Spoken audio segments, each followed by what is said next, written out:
মানুষ কর্ম করে। আমি বারংবার বলি যে ফলের আশা করবেন না।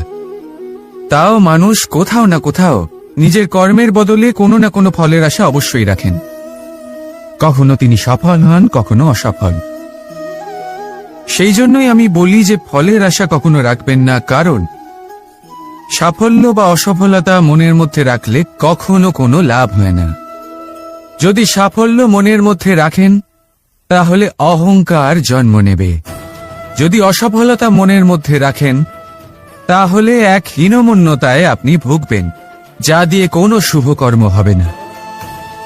সেই জন্য শুধুই কর্ম করে যান, কর্মেই মগ্ন থাকুন।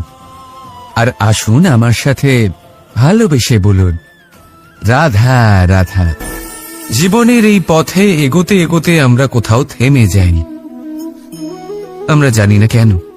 আমরা চেষ্টা করি যেন আমরা সামনে এগোতে পারি, কিন্তু এরকম হয় না। কি কারণ হতে পারে? আসুন আমি আপনাকে বোঝাই। মনে করুন আপনি কোনো রাস্তায় হাঁটছেন, আপনার পা মুচকে গেল, আপনি পায়ে আঘাত পেলেন।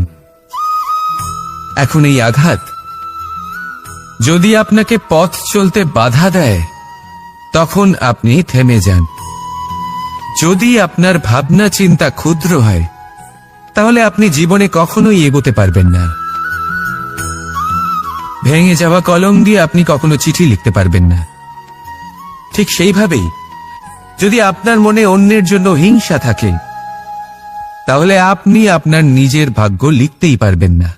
কাজের প্রতি আলস্য আপনাকে কখনো ধনী হতে দেবেই না, আর ধনের প্রতি লোভ তা আপনাকে কখনো মহান হতে দেবে না। ছোট একটা কথা, কিন্তু এ হলো অত্যন্ত গুরুত্বপূর্ণ। ভাবনা চিন্তা অবশ্যই করুন, আর বোঝার চেষ্টা করুন সেটা যা আপনি বুঝতে চান। হতে পারে আপনি এমন কোনো পথ খুঁজে পেলেন যার ফলে আপনি কোনো খারাপ পথে যেতে যেতে থেমে গেলেন, বা আপনি এমন কোনো অর্থ খুঁজে পেলেন যা আপনাকে মহান হবার পথে অগ্রসর করে দিল। রাধা রাধা।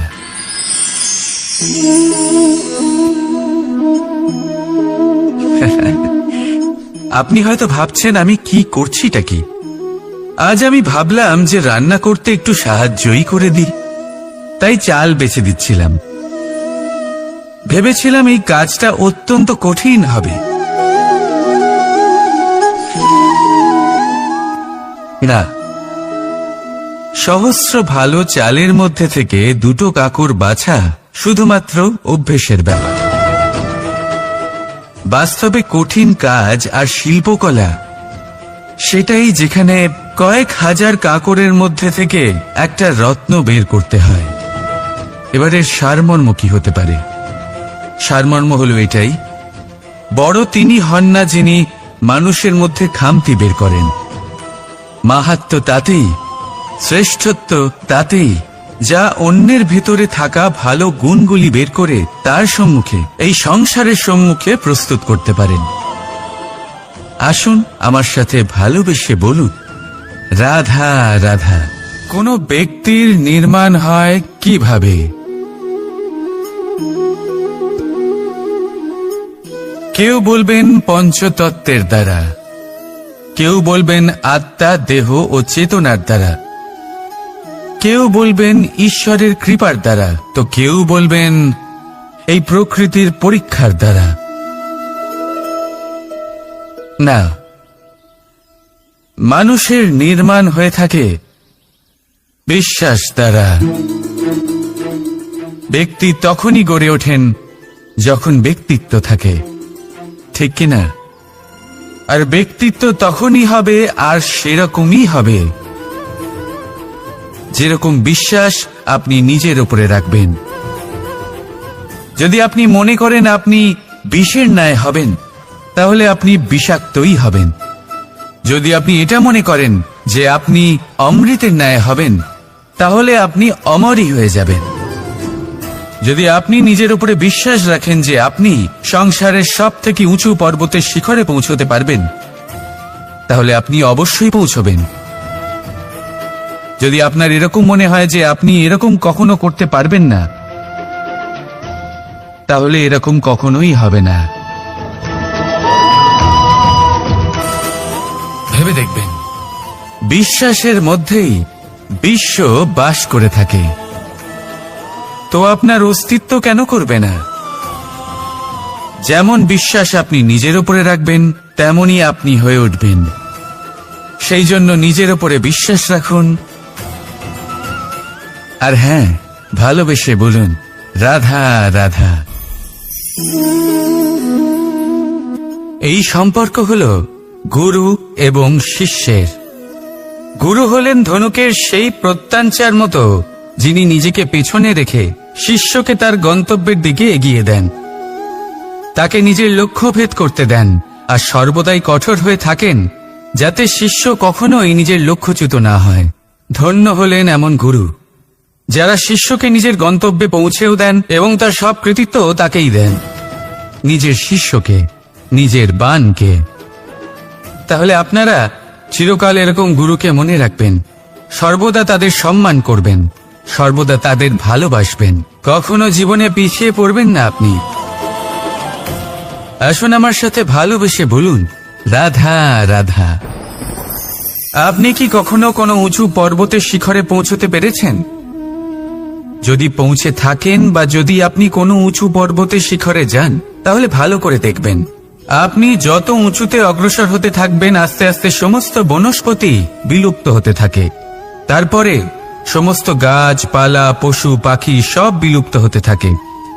শেষ পর্যন্ত সেই শিখরে থেকে যায় শুধুমাত্র শান্তি, নীরবতা।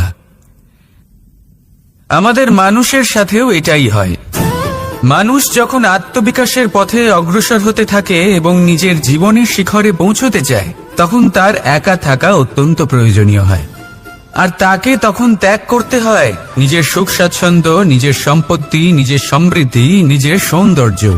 দেখুন, জীবনের শিখরে পৌঁছনো একেবারেই সহজ কাজ নয়। এ হলো অত্যন্ত দুর্গম এক পথ। কিন্তু যদি আপনি সেখানে পৌঁছতে চান, তাহলে আপনাকে ত্যাগের প্রবৃত্তি জাগিয়ে তুলতে হবে। ত্যাগ কি সেটা জানতে হবে, কারণ ত্যাগের ফলেই মনে শান্তি আসে, আর সেই শান্তির ফলে মনে উৎপন্ন হয় প্রেম।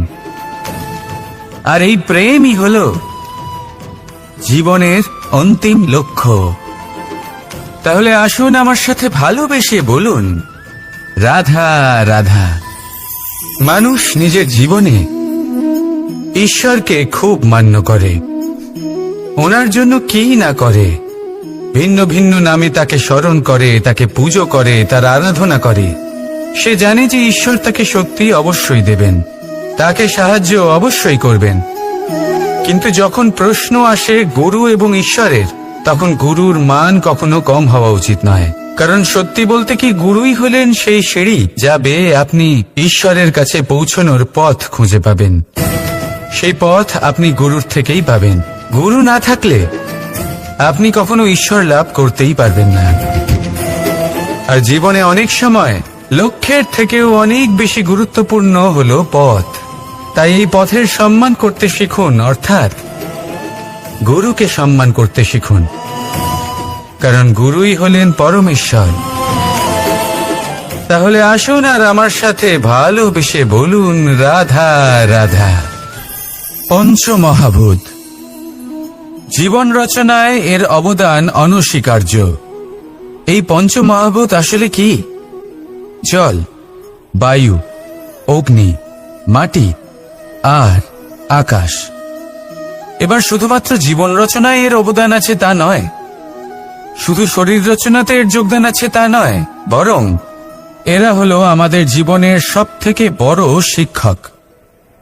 এবার আপনারা সকলে চমকে যাবেন, হয়তো আপনারা এই দৃষ্টিভঙ্গি দিয়ে কখনো দেখেননি। আমি আজ আপনাদের বোঝাবো। এদের মধ্যে সব থেকে বড় তত্ত্ব জল। এই আমাদের কি শেখাচ্ছে? এই জল, এর নামই হলো জল, কিন্তু এ কখনোই আমাদের জ্বালায় না, আমাদের জ্বলনের কারণ হয় না। তাহলে কি করে? আমাদের তৃষ্ণা মেটায়, আমাদের শীতলতা প্রদান করে, জীবন দান করে। এর দ্বারা আমরা কি শিক্ষা লাভ করি? যে আপনার উৎপত্তি যেখান থেকেই হোক না কেন, আপনি যেখানেই জন্মগ্রহণ করুন না কেন, আপনার কর্ম সর্বদা শ্রেষ্ঠ হওয়া উচিত।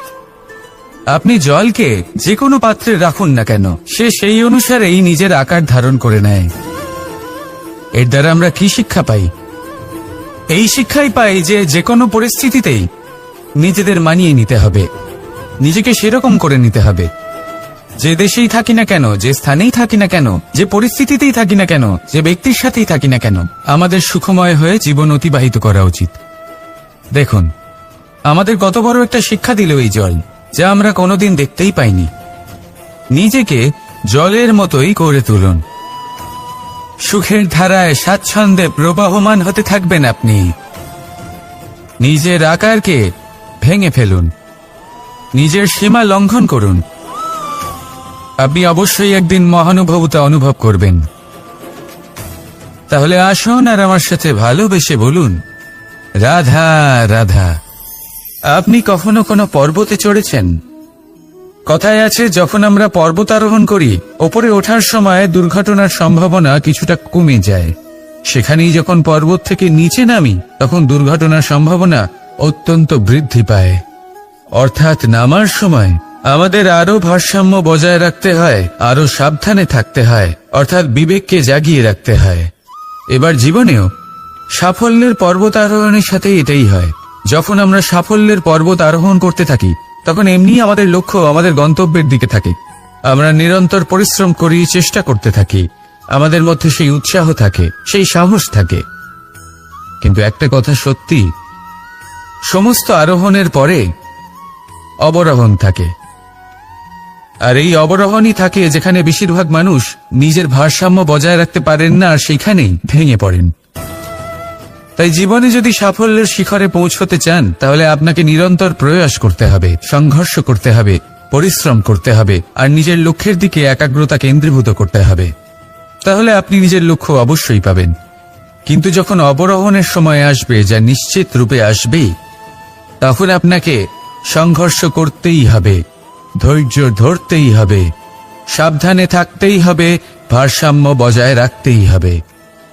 এটা হলো অত্যন্ত আবশ্যক, কারণ পরবর্তী সাফল্যের শিখরে আপনাকে পৌঁছতেই হবে, আর তার জন্য আপনাকে সুরক্ষিতভাবে অবরোহণ করতেই হবে। ঠিক কিনা?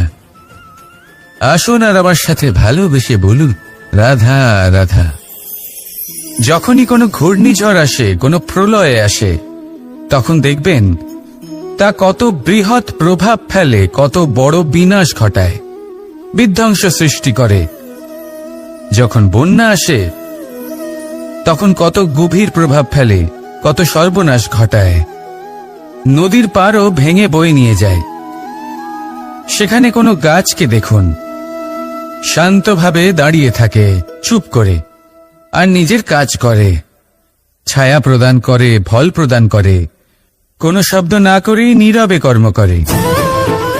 যদি নদীর কথা বলি, নদী যখন বয়ে চলে, খেতে জল প্রদান করে, বনস্পতিদের প্রাণ প্রদান করে, আমাদের পানীয় জল দেয়। এত মহান কাজ করে কোনো শব্দ না করে, নীরবতার সাথে। এ হলো এক শিক্ষা, যে এই সংসারে যারাই মহান কর্ম করেন, তারাই নীরব থেকে সেই কর্ম করতে থাকেন। কারণ ওনারা জানেন যে গুরুত্বপূর্ণ প্রচার নয়, বরং কর্ম। আর যারা রুদ্রের সাথে থাকেন, কোলাহল করেন, তারা শুধুমাত্র ধ্বংসই করেন। এবার আপনি মৌন থেকে শুধুমাত্র কর্ম করে মহান হতে চান, নাকি রুদ্রের সাথে থেকে বিধ্বংস ঘটাতে চান?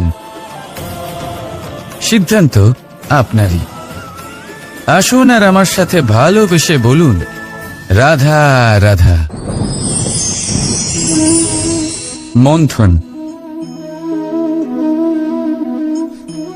আমরা সবাই এটাই জানি যে অমৃত পাওয়ার জন্য সমুদ্র মন্থন করা হয়েছিল, কিন্তু এর পেছনে যে মহান উদ্দেশ্য ছিল, তা বেশিরভাগ লোকই বোঝে না। আজ সেই মহান উদ্দেশ্য আমি আপনাদের বুঝিয়ে বলছি। আমাদের জীবনে এই অমৃত লাভ করার জন্য পথপ্রদর্শক হয় মন্থন। তারপরে আমরা করি প্রতিজ্ঞা, তারপর নিই প্রস্তুতি, যেটা দেবতারা আর অসুরেরা একসাথে করেছিলেন। তারপর আমরা করি চেষ্টা। বাসুকীর মুখ থেকে বিশ্বশ্বাস নির্গত হওয়া এটা প্রারম্ভিক বাধা হয়ে দাঁড়িয়েছিল। তবুও আমাদের লক্ষ্য দৃঢ় ছিল। যদিও সমুদ্র মন্থন থেকে হলাহল উঠে এলো, আমরা ভয় পাইনি, আমরা সেটার মোকাবিলা করলাম। ঠিক সেই পথেই যখন আমরা অনেক অমূল্য রত্ন পেলাম, নক্ষত্র পেলাম, সেটার প্রতি আকর্ষিত না হয়ে অমৃত লাভ করার পরেই আমরা শান্ত হলাম। এইভাবে যদি আপনি নিজের জীবনে প্রতিজ্ঞা, প্রস্তুতি, চেষ্টা, দৃঢ় নিশ্চয়, অটল থাকা আর আকর্ষণ থেকে বিরত থাকেন, যদি এইসব গুণ আপনার ভেতরে একত্রিত করে নেন, তাহলে আপনিও আপনার জীবনের অমৃত অবশ্যই লাভ করবেন। রাধা রাধা। চিন্তা। সবাই বলে চিন্তা করা উচিত নয়, কিন্তু চিন্তা সবাই করে। যিনি বৃদ্ধ ব্যক্তি হন, তিনি নিজের অতীতের সাথে বর্তমানের তুলনা করে চিন্তিত থাকেন। একজন যুবক ব্যক্তি ভবিষ্যতের বিষয় চিন্তা করে, নিজের লক্ষ্য কিভাবে পূরণ করা যায় সেই চিন্তায় মগ্ন থাকে। শুধু একজন বালকের না তো তার ভবিষ্যতের চিন্তা থাকে আর না অতীতের দুঃখ থাকে। আর এরকম কেন? কারণ সে শুধুমাত্র বর্তমান নিয়ে ভাবে, আর তাই সে সব থেকে বেশি সুখী। তাই মনে রাখবেন, যদি আপনি আপনার বর্তমানের বিষয়ে ভাবেন, তাতে বাঁচেন, সেটাকে ঠিক রাখেন এবং সেটাকে আরো ভালো করে তোলেন, তাহলে আপনার অতীত আর আপনার ভবিষ্যৎ আপনা থেকেই ঠিক হয়ে যাবে। আসুন আমার সাথে ভালোবেসে বলুন, রাধা রাধা। সংসারে সব থেকে বড়, সব থেকে মহান কোন প্রাণী? এবার আপনাদের মধ্যে কেউ বলবে মানুষ, কেউ বলবে সিংহ, আর কেউ বলবে হস্তি। কিন্তু না, সংসারে সবচেয়ে মহান প্রাণী হলো বৃক্ষ। সেই বৃক্ষ যা আমাদের আহার করতে ফল দেয়, বাঁচার জন্য প্রাণ বায়ু দেয়, গরমে শীতল ছায়া দেয়, আর শুকিয়ে যাওয়ার পরও আমাদের জ্বালানোর জন্য কাঠ দিয়ে যায়। এবার আপনারা হয়তো ভাবছেন, আমি হঠাৎ বৃক্ষের গুণগান কেন গেয়ে চলেছি? আমার বলার উদ্দেশ্য ওই বৃক্ষের অনেক গভীরে, সেই বীজকে নিয়ে, যা আপনাকে না ফল দেয়, না ছায়া, আর না কাঠ। শুধু ভিজে মাটির নিচে সে লড়াই করতে থাকে, অঙ্কুরিত হয় মাটির নিচে একটি বৃক্ষকে আকার দেওয়ার জন্য। প্রদীপ কি? সাধারণ একটা মাটির পাত্র, কিন্তু জলবায়ু নিয়ে সে যখন জ্বলে, সমস্ত সংসারকে সে পথ দেখায়। কিছু আরম্ভ করতে গেলে মহান হওয়ার একেবারেই প্রয়োজন পড়ে না, কিন্তু মহান হতে গেলে কিছু আরম্ভ করা অতি আবশ্যক। রাধা রাধা। একটা শব্দ আছে যেটা আমরা মাঝে মাঝে অথবা অনেকবার শুনতে পাই, স্বার্থ। ওই ব্যক্তি স্বার্থপর, সে স্বার্থের জন্য খারাপ কাজ করে ফেলেছে, ইত্যাদি ইত্যাদি। সত্যি কথা বলতে কি, সংসার স্বার্থকে পাপ ভাবতে শুরু করেছে। কিন্তু স্বার্থ কি সত্যি ক্ষতিকর? না। স্বার্থ কথাটা এসেছে স্ব থেকে, অর্থাৎ স্বয়ং থেকে। মানে যে কর্মে শুধু স্বয়ংয়ের অর্থ আছে, শুধু স্বয়ংয়ের কোনো লাভ আছে, সেটাই স্বার্থ। এবার প্রশ্ন এটাই হলো যে আপনার স্বটা কি? যদি আপনার স্বতে কেবল আপনি থাকেন, তাহলে আপনি অবশ্যই স্বার্থপর। যদি আপনার স্বতে পরিবার থাকে, তাহলে আপনি পারিবারিক।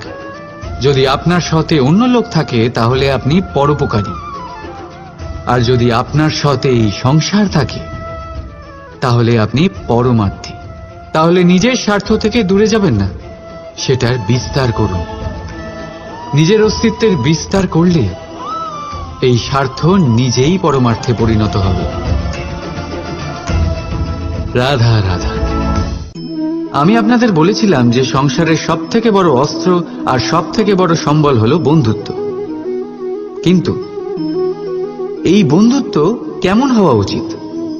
বন্ধুত্ব হওয়া উচিত দুধে মেশানো জলের মতো। কিভাবে? দুধে যখন জল মেশানো হয় তখন সেই জল নিজেই দুধে পরিণত হয়। এবার ভাবুন, দুধের সাথে বন্ধুত্ব করে জলের গুরুত্ব কেমন বেড়ে গেল। তবে এখানেই কিন্তু এই গল্পের শেষ নয়। যখন দুধকে গরম করা হয় তখন জল নিজের বন্ধুত্ব পালন করে। জল নিজে আগে সেটার তাপ নেয়, নিজের অস্তিত্বকে বাষ্পে রূপান্তরিত করে আর দুধকে বাঁচিয়ে নেয়। আর তারপর জল বাষ্প হয়ে গেলে দুধ ফুটতে থাকে, সে পাত্র থেকে বেরিয়ে উপচে পড়ে। আর শান্ত তখনই হয় যখন তাতে আবার জল মেশানো হয়। অর্থাৎ বন্ধুত্ব সেটাই যা বন্ধুর অস্তিত্বকে বিস্তার করে। বন্ধুত্ব সেটাই যা বন্ধুর জন্য নিজের অস্তিত্ব জ্বালিয়ে দেয়। বন্ধুত্ব সেটাই যাতে সুখ আর দুঃখ দুটোই বন্ধুত্বের সাথে যুক্ত। তাহলে এমন বন্ধুত্ব করো যার সামনে কুবেরের ধনও কম পড়ে যায়। রাধা রাধা। ভুল আর মানুষ, এই দুইয়ের সম্পর্ক অবিচ্ছেদ্য। যেমন ডানা আর পক্ষী, যেমন ধারা আর নদী। যদি ভুল মানুষের স্বভাবের এক গুরুত্বপূর্ণ অংশ হয়, তাহলে ভাবুন, এতে লজ্জা কিসের? এতে লজ্জিত হওয়ার কিছু নেই। সেইভাবে দেখতে গেলে ভুল আমাদের নিজেকে আরো উন্নত করার সুযোগ দেয়, নিজেকে আরো ভালো প্রদর্শন করার প্রেরণা দেয়। এখন আপনাদের মধ্যে কেউ এর সাথে সহমত নাও হতে পারেন, কেননা অনেকের দৃষ্টিতে ভুল দোষের জন্ম দেয়। দোষ অপরাধের, আর অপরাধের কোনো ক্ষমা নেই, শাস্তি পাওয়া উচিত। কিন্তু আপনি কি কখনো ভেবেছেন এরকম কেন হয়? এর কি কারণ? এর কারণ হলো ভুল স্বীকার করাকে এড়িয়ে যাওয়া। যদি আপনি কোনো ভুল করে স্বীকার না করেন, তবে সেই ভুল দোষে পরিণত হয়, আর দোষ অপরাধে। তবে মনে রাখবেন, নিজের ভুল স্বীকার করা সেই ভুল সংশোধন করার পথে প্রথম পদক্ষেপ হয়ে দাঁড়ায়। আর সর্বদা মনে রাখবেন, অপরাধ হলো সেটাই সময় মতো নিজের ভুল স্বীকার না করা। রাধা রাধা। ধর্মরথের 4টি অশ্ব চালানোর জন্য যিনি সারথি হবেন, তার যে 4টি গুণ থাকা প্রয়োজন, সেই সমস্ত গুণ অর্জুনের মধ্যে উপস্থিত রয়েছে। কর্মের শক্তি রয়েছে, ধর্মের প্রতি আসক্তি রয়েছে, জ্ঞানের অভিব্যক্তি রয়েছে এবং সমর্পণের ভক্তি রয়েছে। নিশ্চিত রূপে ধর্মরথে সারথি হবার জন্য অর্জুনই সব থেকে যোগ্য। আর ও শুধুমাত্র দ্রৌপদীর স্বামীই হবে না, ইতিহাসে কুরুবংশের রাজকুমার বা ইন্দ্রপুত্রের নামেই শুধু পরিচিত হবে না, বরং অর্জুনই স্বয়ং ইতিহাস রচনা করবে। অর্জুনই হবে কৃষ্ণ সারথি, যত্র যোগেশ্বর কৃষ্ণ তত্র পার্থ ধনুর্ধর। তাহলে আসুন আর আমার সাথে ভালোবেসে বলুন, রাধা রাধা।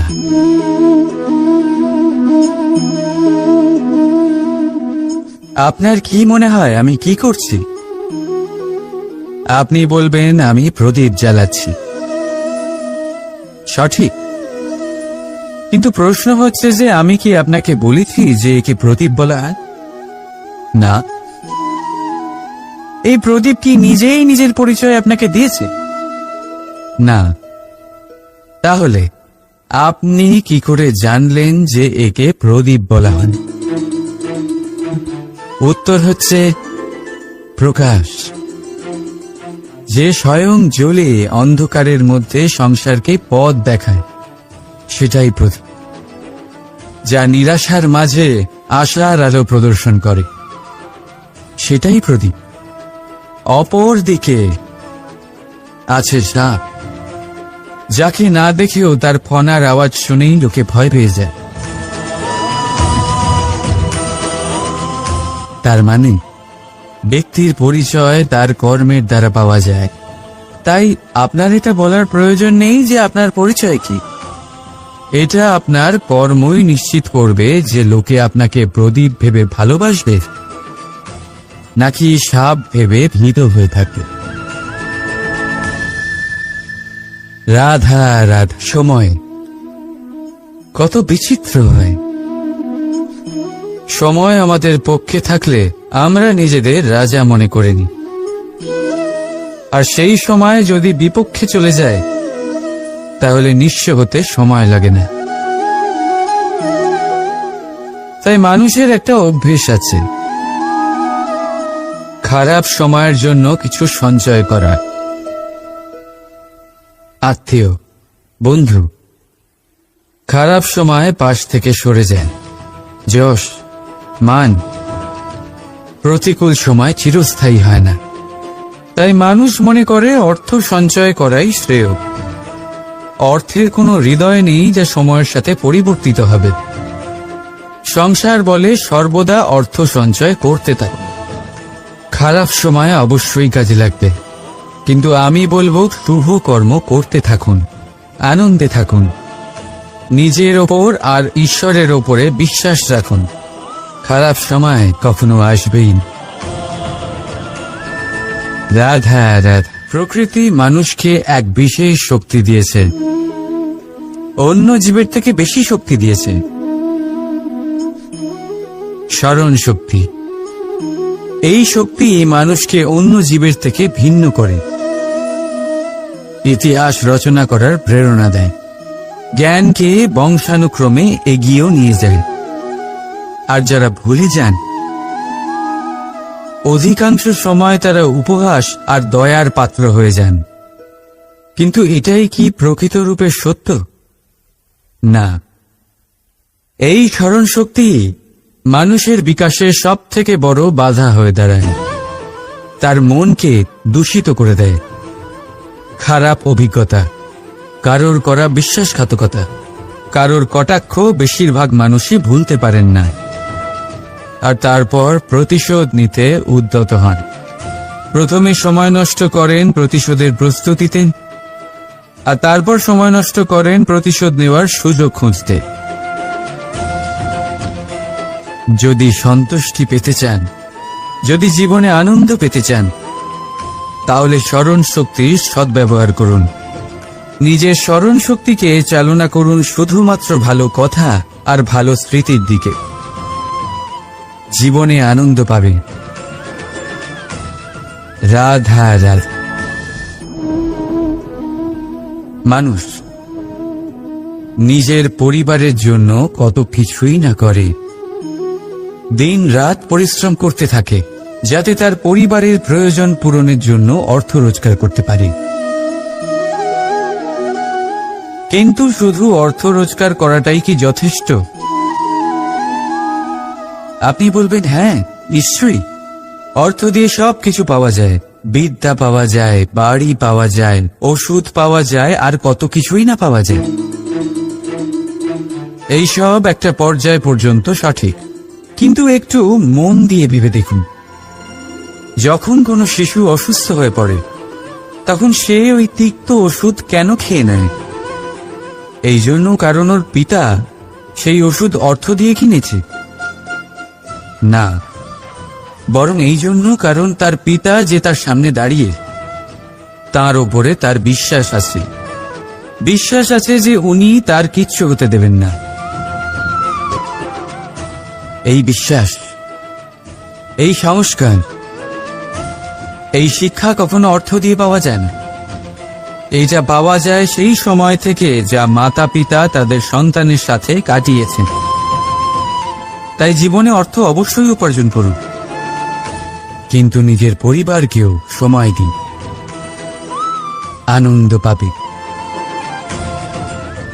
রাধা রাধা। কখনো কোনো পাখিকে দেখেছেন?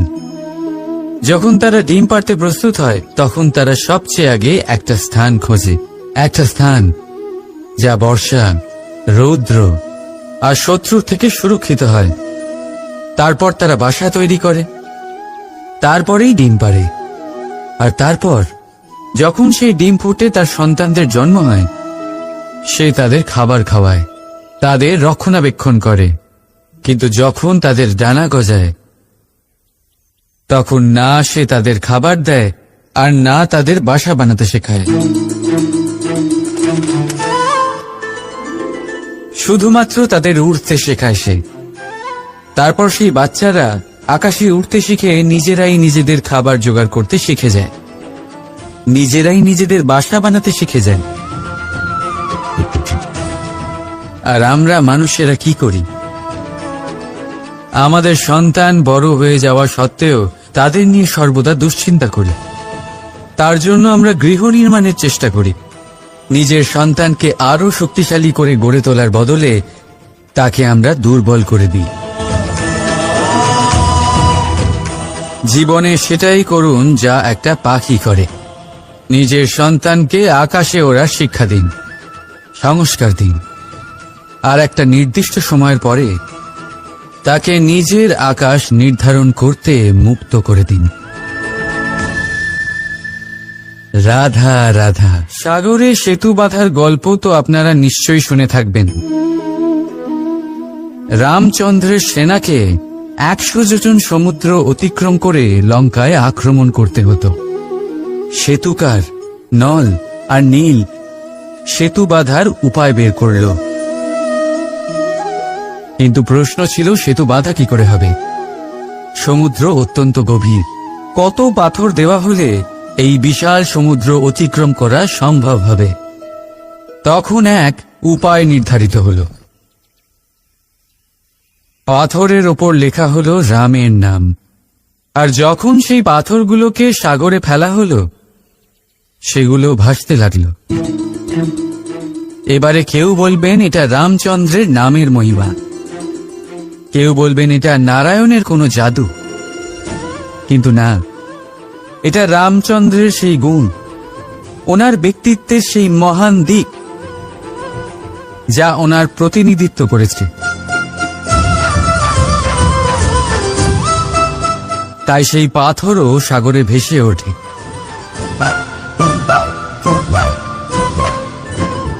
ঠিক সেইভাবেই যেখানে আমরা থাকি না সেখানে আমাদের গুণ আমাদের প্রতিনিধিত্ব করে। আমাদের নামের শক্তি আমরা নিজেরাই তৈরি করি, আমাদের কর্ম দিয়ে, আমাদের গুণ দিয়ে। এবার সিদ্ধান্ত আপনার যে আপনার নামের সাহায্যে কেউ বিপদ থেকে উদ্ধার হবে নাকি আপনার দুষ্কর্মের ফলে কেউ ডুবে যাবে। ভালো করে ভেবে দেখুন। রাধা রাধা। আমাদের জীবনে গুরুজনেরা, জ্ঞানী মানুষজন সবসময় একটা কথা বলেন, ধৈর্য ধরো। শুধুমাত্র দুটো শব্দ, কিন্তু কতটা বিশাল সেটা বোঝার চেষ্টা করুন। ছোট একটা অস্ত্র হাতে নিন এবং একটা বিশাল পর্বতে নিরন্তর প্রহার করতে থাকুন। ধৈর্য ধরে সেই কাজ করতে থাকুন। এমন একদিন আসবে এই বিশাল পর্বতে আপনি একটা পথ তৈরি করবেন। কোনো ধনুর্ধর যখন নিজের বিদ্যা অর্জন করেন তখন তাকেও ধৈর্য ধরতে হয়, তার নিজেকে সময় দিতে হয়, তবেই সে ধনুর্বিদ্যা শিখতে পারে। সেইভাবে আমাদের জীবনেও ধৈর্য ধরার খুব প্রয়োজন। পরিবারে ধৈর্য রাখতে পারলে তাহলে আস্তে আস্তে দেখবেন প্রেম বৃদ্ধি পাচ্ছে। সমাজে যদি ধৈর্য রাখতে পারেন তাহলে আস্তে আস্তে এই সমাজ আপনাকে সম্মান করবে। যদি নিজের জীবনে ধৈর্য রাখতে পারেন তাহলে নিজে থেকেই আত্মবিশ্বাস বাড়বে, নিজের বিকাশ হবে। জীবনে সবই সম্ভব যদি ধৈর্য রাখতে পারেন। হয়তো আস্তে আস্তে হবে, কিন্তু হবে অবশ্যই। শুধু ধৈর্য রাখুন, কারণ ধৈর্যই সব থেকে বড় পুঁজি। আসুন আর আমার সাথে ভালোবেসে বলুন, রাধা রাধা। আমাদের জীবনে যখনই আমরা কোনো বড় দায়িত্বের সম্মুখীন হই তখন আমরা তার থেকে দূরে পালাই আর এই অজুহাত দিই যে না না, এত বেশি ভার বহন করার যোগ্যতা আমার নেই, আমি করতেই পারবো না। দেখুন, এই সংসারে ভিন্ন ভিন্ন ধরনের গাছ আছে, ছোট গাছ, বড় গাছ, কিন্তু বটগাছের মতো বড় এবং নিবিড় গাছ আর একটাও নেই। সে নিঃস্বার্থভাবে এই সংসারকে সেবা করে যায়, ছায়া প্রদান করে, শীতলতা প্রদান করে। আর যখন এমন সময় আসে যখন তার ওপর বোঝা অত্যন্ত বেড়ে যায়, সে কিন্তু কোনোভাবেই ভেঙে পড়ে না। তখন সে নিজের নিঃস্বার্থ কর্মের ফল লাভ করে, সেই নিঃস্বার্থ কর্ম যা সে করেছে। তার দেহ থেকে ছোট ছোট ঝুড়ি বার হয় এবং তা কাণ্ডের আকার ধারণ করে। সেই কাণ্ড মাটির কাছে পৌঁছয় এবং তারপর তা বটগাছের সহায়ক হয়ে ওঠে। সে ভেঙে পড়ে যায় না। এইভাবে আপনিও জীবনে নিঃস্বার্থভাবে সবার সেবা করুন, ভালোবাসুন, সবাইকে সাহায্য করুন। যেদিন আপনার ওপর বোঝা অত্যন্ত বেড়ে যাবে, সেদিন এই সব মানুষ আপনাকে সাহায্য করার জন্য আসবেন, আপনার শক্তি হয়ে উঠবেন, আর আপনি বটগাছের মতোই মহান এবং বিশাল হয়ে উঠবেন। আসুন আর আমার সাথে ভালোবেসে বলুন, রাধা রাধা। একটা শব্দ আছে, পরিস্থিতি। অনেক মানুষের মুখে আমরা এই শব্দ শুনি। জীবনে যখন অসফল হয়ে দুঃখ আসে, সংকট আসে, কোনো বিপদ ঘনিয়ে আসে, তখন সমস্ত দোষ আমরা পরিস্থিতির ওপর চাপিয়ে দিই। আর দেখতে গেলে কোথাও না কোথাও ঠিকই করি। এই পরিস্থিতি প্রত্যেক দিনের মতো পাল্টাতে থাকে, কিন্তু এই দিন, এই রাত, এমন কেউ আছেন যিনি এর উপরেও নিয়ন্ত্রণ সাধন করেন, আর তিনি হলেন সূর্য। ঠিক সেই রকমই আমাদের জীবনেও সূর্য হলো এই মন। যদি এই মনের উপর আমরা নিয়ন্ত্রণ করতে পারি, তাহলে আমরা জীবনকেও নিয়ন্ত্রণ করতে পারবো। প্রথমে এই মনের রাজা হয়ে উঠতে হবে। তাই মনে রাখবেন, যদি মন দুর্বল হয়, তাহলে পরিস্থিতি আমাদের সমস্যা বলে মনে হবে।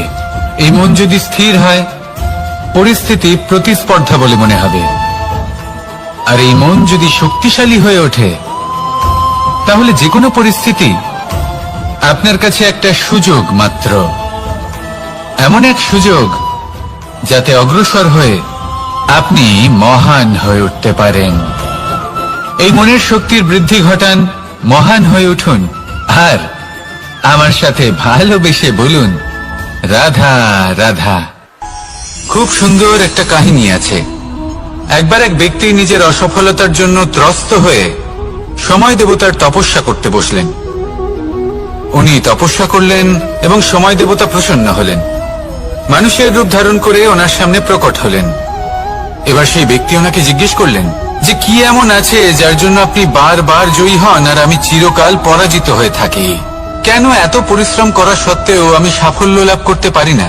তখন সময় দেবতা উত্তর দিলেন যে দিন হোক বা রাত, ঝড় হোক বা ভূমিকম্প, রোদ হোক বা বৃষ্টি হোক, সময়ের সূত্রপাত হোক বা প্রলয়, আমি থামি না, আমি চলতেই থাকি। আর সেই জন্য যিনি থেমে যান তিনি পরাজিত হন আর আমি জয়ী হই। এটাই আমাদের শিখতে হবে। জীবনে সবসময় চলতে থাকুন, কখনো থামবেন না। হ্যাঁ, কিছুক্ষণের জন্য বিরতি নিতে পারেন, বিশ্রাম করার জন্য, নিজেকে আরো সশক্ত করে তোলার জন্য, কিন্তু থেমে যাবেন না। নিরন্তর কর্ম করতে থাকুন, পরিশ্রম করতে থাকুন, তবেই এই সংসার আপনাকে মনে রাখবে। আসুন আমার সাথে ভালোবেসে বলুন, রাধা রাধা। আমাদের জীবনে 7 ধরনের সুখ আছে, আর সেগুলো লাভ করার জন্য আমরা অত্যন্ত প্রচেষ্টা করি। কিন্তু কোনো প্রচেষ্টা করার পূর্বে তা কিভাবে করব সেটা বোঝা খুব প্রয়োজন, আর সেখানেই আমরা ভুল করে থাকি। যে কাজটা আমাদের পরে করা উচিত সেটাই আমরা আগে করে বসি। আপনাকে স্পষ্ট করে বোঝাই, প্রত্যেক সুখের সাথে 2টি ক্রিয়া জড়িত থাকে। এবার যখন আমরা ধনের কথা বলি তখনও 2টি ক্রিয়া জুড়ে থাকে। প্রথম ক্রিয়া হলো ধন অর্জন করা, দ্বিতীয় ক্রিয়া হলো ধনের ব্যবহার করা। আর জীবনে ধনের ব্যবহার করার পূর্বে ধন কিভাবে অর্জন করতে হয় তা শেখা অত্যন্ত প্রয়োজনীয়। আমরা মন্দিরে যাই, ভগবানের আরাধনা করি, তার জন্য পুজো করি, ওনাকে প্রসন্ন করতে চাই, কিন্তু তার আগে ভগবানের ওপর আস্থা রাখা প্রয়োজনীয়। যদি আপনার অটল বিশ্বাস থাকে তবেই আপনি প্রকৃত ভক্ত হয়ে উঠতে পারবেন। এবার যদি আপনি বক্তা হয়ে থাকেন, শ্রেষ্ঠ বক্তা হতে চান, এই সংসারের সামনে নিজের বক্তব্য রাখতে চান, তাহলে কথা বলার পূর্বে কথা শুনতে শিখুন। তবেই আপনি একজন শ্রেষ্ঠ বক্তা হয়ে উঠতে পারবেন। জীবনে সম্পর্ক স্থাপন করার আগে সম্পর্ক বজায় রাখতে শিখুন। তবেই আপনি একজন প্রকৃত সাথী হয়ে উঠবেন। জীবনে পরাজয় মানার পূর্বে বিজয়ী হওয়ার চেষ্টা কিভাবে করতে হয় সেটা শিখুন। তবেই আপনি একজন নিপুণ ব্যক্তি হয়ে উঠবেন। অন্তিম এবং সবথেকে গুরুত্বপূর্ণ কথা, জীবনে ভালোবাসা লাভ করার পূর্বে ভালোবাসা প্রদান করতে শিখুন। তবেই আপনি একজন প্রকৃত প্রেমী হয়ে উঠবেন। আসুন আমার সাথে ভালোবেসে বলুন, রাধা রাধা।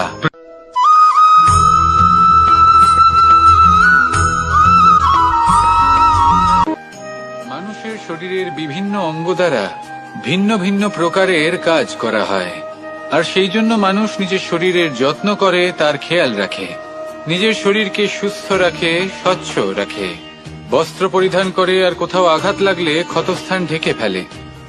মানুষের শরীরে এমন একটি অঙ্গ আছে যা চোখে দেখা যায় না, যা অদৃশ্য থাকে, কিন্তু সেইটা দিয়ে মানুষের বিষয়ে অনেক কিছু জানা যায়। এবং মানুষের শরীরের সেই অঙ্গের নাম হল বাণী, আপনার ভাষা। আপনি যেভাবে কথা বলেন, যার সাথে কথা বলেন, আপনি যেভাবে শব্দ চয়ন করেন, তার দ্বারা আপনার বিষয়ে অনেক কিছু বোঝা যায়, আপনার ব্যক্তিত্বের বিষয়ে অনেক কিছু বোঝা যায়। সেই জন্য সবসময় কিছু বলার আগে একটু ভেবে নিন, নিজের কথার ওপর একটু নিয়ন্ত্রণ রাখুন। আমার কথা শুনুন, এই হৃদয়কে শুদ্ধ করে তুলুন। যদি এই হৃদয় শুদ্ধ থাকে, তাহলে সর্বদা মধুর বাণী নির্গত হবে, যা সবাইকে প্রফুল্ল করে তুলবে, আর তখন এই মন প্রসন্ন হয়ে বলবে, রাধা রাধা।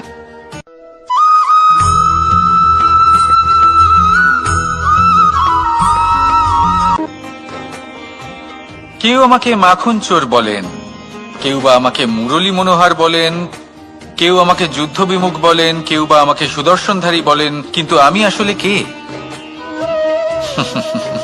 আসুন, আজ আমি আপনাকে আমার আসল পরিচয় জানাবো।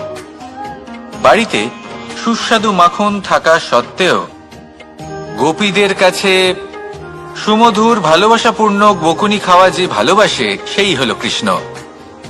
আঙুলে সুদর্শন চক্র থাকা সত্ত্বেও যে রথের লাগাম ধরে থাকবে সেই সিদ্ধান্ত নিয়েছে, সেই হলো কৃষ্ণ। দ্বারকার মতো অনন্য রাজমহল থাকা সত্ত্বেও সুদামার মতো সখা যার অত্যন্ত প্রিয়, সেই হলো কৃষ্ণ।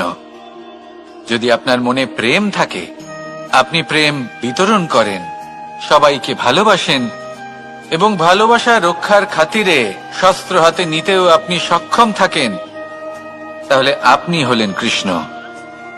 আসুন আমার সাথে ভালোবেসে বলুন, রাধা রাধা।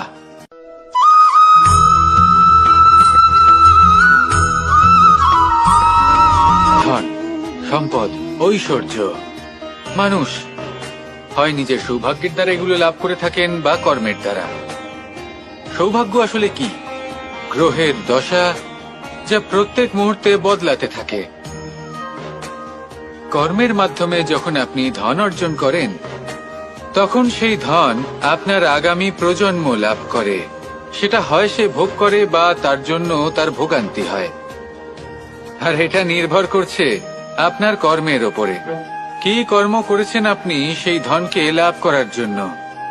যদি আপনি সৎ পথে চলেন, নিষ্ঠা ভরে আপনি কর্ম করে থাকেন, এবং তার ফলে আপনি ধন অর্জন করে থাকেন, তাহলে আপনার আগামী প্রজন্ম সেটা ভোগ করবে, সেটা প্রয়োগ করবে নিজের বিকাশের জন্য। কিন্তু যদি আপনি কুকর্ম করে থাকেন, কোন রকম ছলনা করে থাকেন এই ধন লাভ করার জন্য, তাহলে 100% আপনার আগামী প্রজন্মকে এর জন্য ভুগতেই হবে। তাহলে আপনি কি চাইবেন, যে আপনার আগামী প্রজন্ম সুখ ভোগ করবে, নাকি আপনার কুকর্মের পরিণাম ভোগ করবে? নির্বাচন আপনারই। আসুন আমার সাথে ভালোবেসে বলুন, রাধা রাধা।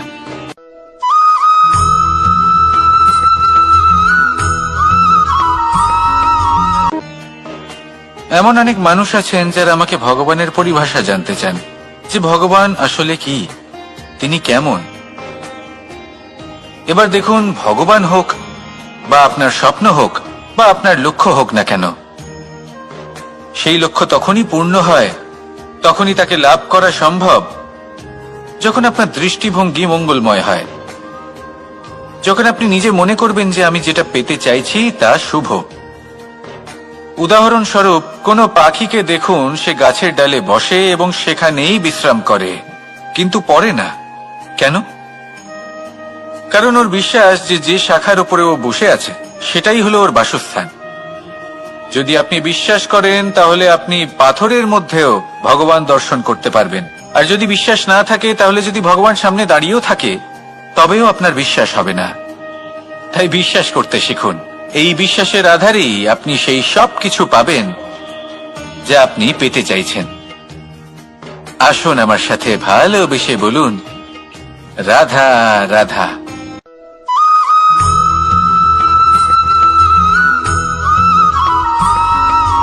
মাতা পিতার মনে সবসময় এই বাসনা বাস করে যে ওনাদের সন্তানের যেন মঙ্গল হয়। নিজের সন্তানকে সেই সবকিছু দেবার সবসময় চেষ্টা করতে থাকেন যেগুলো তারা নিজেরা নিজেদের জীবনে কখনো পেতে পারেননি। এবং এই প্রক্রিয়ায় সব থেকে গুরুত্বপূর্ণ বিষয়টি ভুলে যান, নিজের সন্তানকে সেই জিনিস দেওয়া যেটা উনি সব থেকে আগে পেয়েছেন। আমি ধনের কথা বলছি না, আমি বলতে চাইছি নিজের অভিজ্ঞতা দ্বারা ওনারা যে মানসিক স্থিতি লাভ করেছেন, ওনারা যে মর্যাদা লাভ করেছেন, যে শিক্ষা ওনারা লাভ করেছেন, সবার আগে নিজের সন্তানকে সেটা দেওয়া প্রয়োজন। সেটা যদি নিজের সন্তানকে দিতে পারেন, তাহলে এই সন্তান জীবনে তার পথে এগোতেও পারবে, ধন অর্জনও করতে পারবে এবং শক্তিশালী অনুভবও করতে পারবে। সেই জন্য সন্তানকে সবার আগে সেটা দান করুন যেটা সব থেকে বেশি মূল্যবান। সেটা দিন যেটা আপনি সবার আগে লাভ করেছেন। আসুন আমার সাথে ভালোবেসে বলুন, রাধা রাধা। কখনো কখনো আমরা খুব ব্যথিত হয়ে পড়ি। আমরা নিজেদের পরিবারের জন্য এত কিছু করি, আর তারা আমাদের দেখলেই ভয়ভীত হয়ে পড়ে, আমাদের দেখলে বিরক্ত হয়। কখনো নিজেদের সন্তানকে বিকাশের পথে অগ্রসর করার জন্য আমরা তাদের উপর একটু জোর দিই যাতে তারা পরিশ্রম করে, কিন্তু সেই সন্তান আমাদের উপর বিরক্ত হয়ে পড়ে। কখনো সন্তানকে সঠিক শিক্ষা দেওয়ার জন্য আমরা তাদের কিছু সীমা নির্ধারিত করি, তখন সেই সন্তানের চোখে নিজেদের জন্য আমরা ঘৃণা দেখতে পাই। মানুষ কেন ব্যথিত হবে না? দেখুন, যখন সূচের দ্বারা আপনি বস্ত্র সেলাই করেন, তখন সূচের আঘাত সেই বস্তুকে সহ্য করতে হয়, কিন্তু তাতে সেই সূচ বা আপনার উদ্দেশ্যে কোনো প্রভাব পড়া উচিত নয়, কারণ আপনি তো আপনার কর্ম করছেন, আর তাও পূর্ণ নিষ্ঠা ভরে, এবং অবশেষে আপনার উদ্দেশ্য শুভ প্রমাণিত হবে। তাই কেউ বিরক্ত হচ্ছে বলে বা কারোর চোখে নিজের প্রতি ঘৃণা দেখার ভয় কখনো পিছিয়ে যাবেন না। কষ্ট না করে বিকাশ সম্ভব নয়। কর্ম করতে থাকুন, সবকিছু শুভ হবে। আসুন আমার সাথে ভালোবেসে বলুন, রাধা রাধা।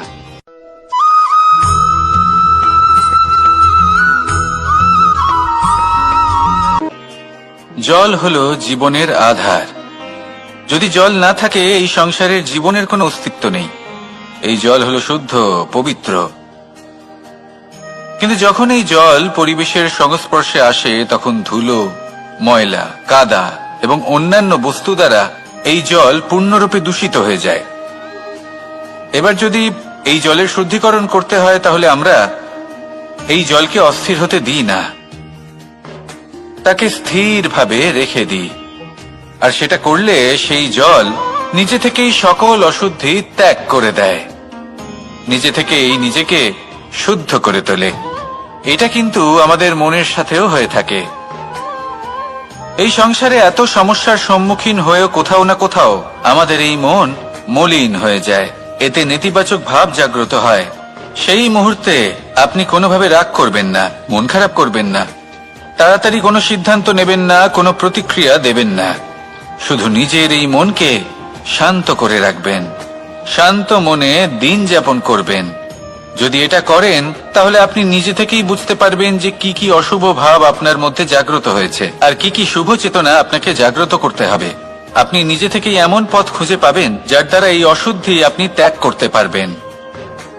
আসুন আমার সাথে ভালোবেসে বলুন, রাধা রাধা।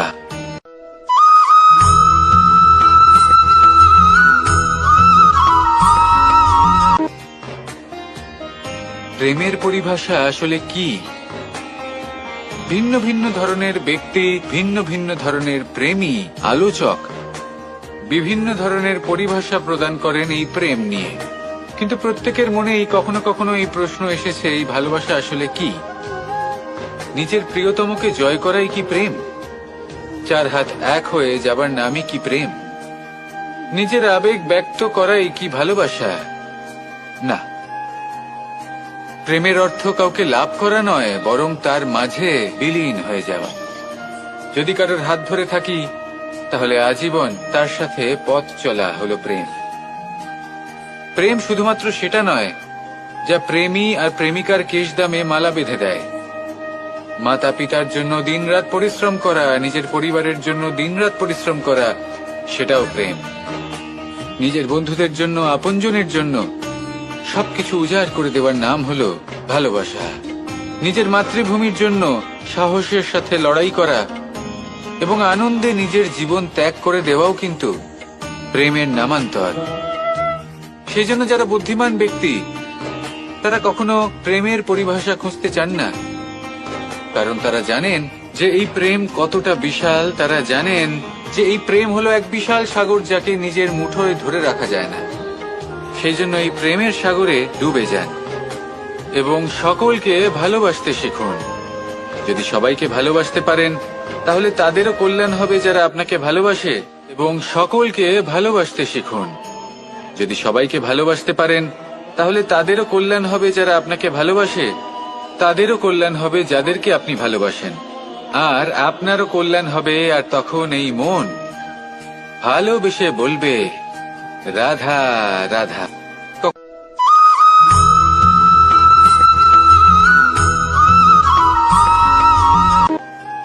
যদি আপনি নিজের জীবনে প্রকৃত বন্ধু নির্বাচন করতে চান তাহলে তার আগে দর্পণ আর ছায়া এই দুইয়ের বিশেষত্বর বিষয়ে জানাটা অত্যন্ত প্রয়োজনীয়। দর্পণ কি করে থাকে? যখনই আপনি দর্পণের দিকে তাকাবেন ও শুধুমাত্র আপনাকে সত্যের সাথে অবগত করাবে, ও আপনাকে কখনো মিথ্যে বলবে না। সেখানেই যদি ছায়ার কথা বলি তাহলে দেখুন ছায়া কি করে, সব সময় আপনার সাথে থাকে, কখনো আপনার সঙ্গ ত্যাগ করে না। এবার আপনার জীবনে যদি এমন কোনো বন্ধু আসে যে সবসময় আপনাকে সত্য কথা বলবে, আপনার অপগুণের বিষয়ে যদি আপনাকে বলে কিন্তু তাও সে সত্যিই বলবে, তাহলে তার উদ্দেশ্য কিন্তু আপনাকে দুঃখ দেওয়া নয়। সে আপনার অজ্ঞানতা, আপনার ভ্রম দূর করতে চায়। যদি আপনি কোনো অনুচিত পথে চলতে থাকেন তাহলে সে আপনাকে বাধা দিতে চায়। আর যদি সেই মিত্রই ছায়া সঙ্গীর মতো হয়, সে কখনোই সুখ দুঃখে আপনার সঙ্গ ত্যাগ করবে না। তার উদ্দেশ্য হলো সবসময় আপনাকে রক্ষা করা। তাই এরকম দর্পণ বা ছায়ার মতো কোনো বন্ধু যদি আপনার জীবনে আসে তাহলে তাকে কোথাও যেতে দেবেন না। সে আপনার জীবনকে সুখময় করে তুলবে। আর যদি আপনার জীবনে উপস্থিত বন্ধু এমন না হয় তাহলে তাকে নিজের থেকে দূরে করে দেওয়াই বাঞ্ছনীয়। তাহলে দর্পণ আর ছায়ার মতো প্রকৃত এবং ভালো বন্ধুকে নিজের জীবনে স্থান দিন আর আমার সাথে ভালোবেসে বলুন, রাধা রাধা।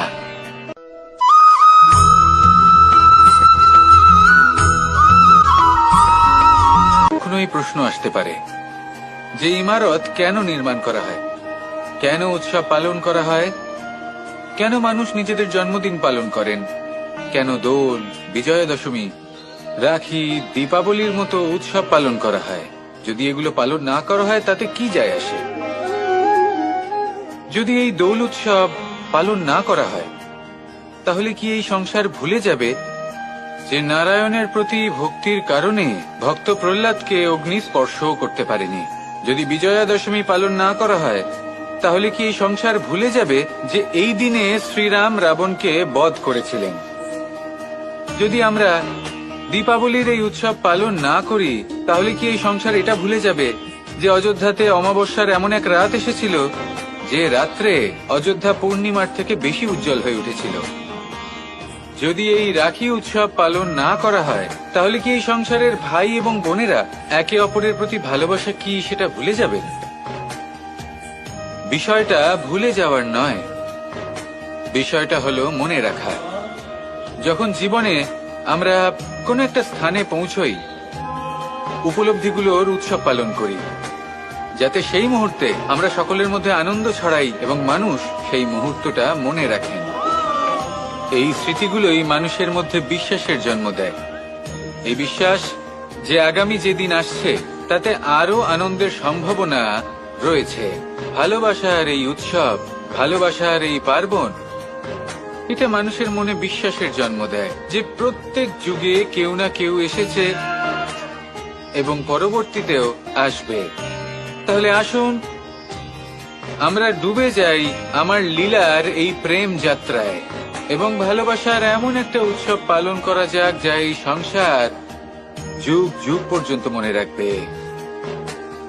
তাহলে আসুন আর আমার সাথে ভালোবেসে বলুন, রাধা রাধা।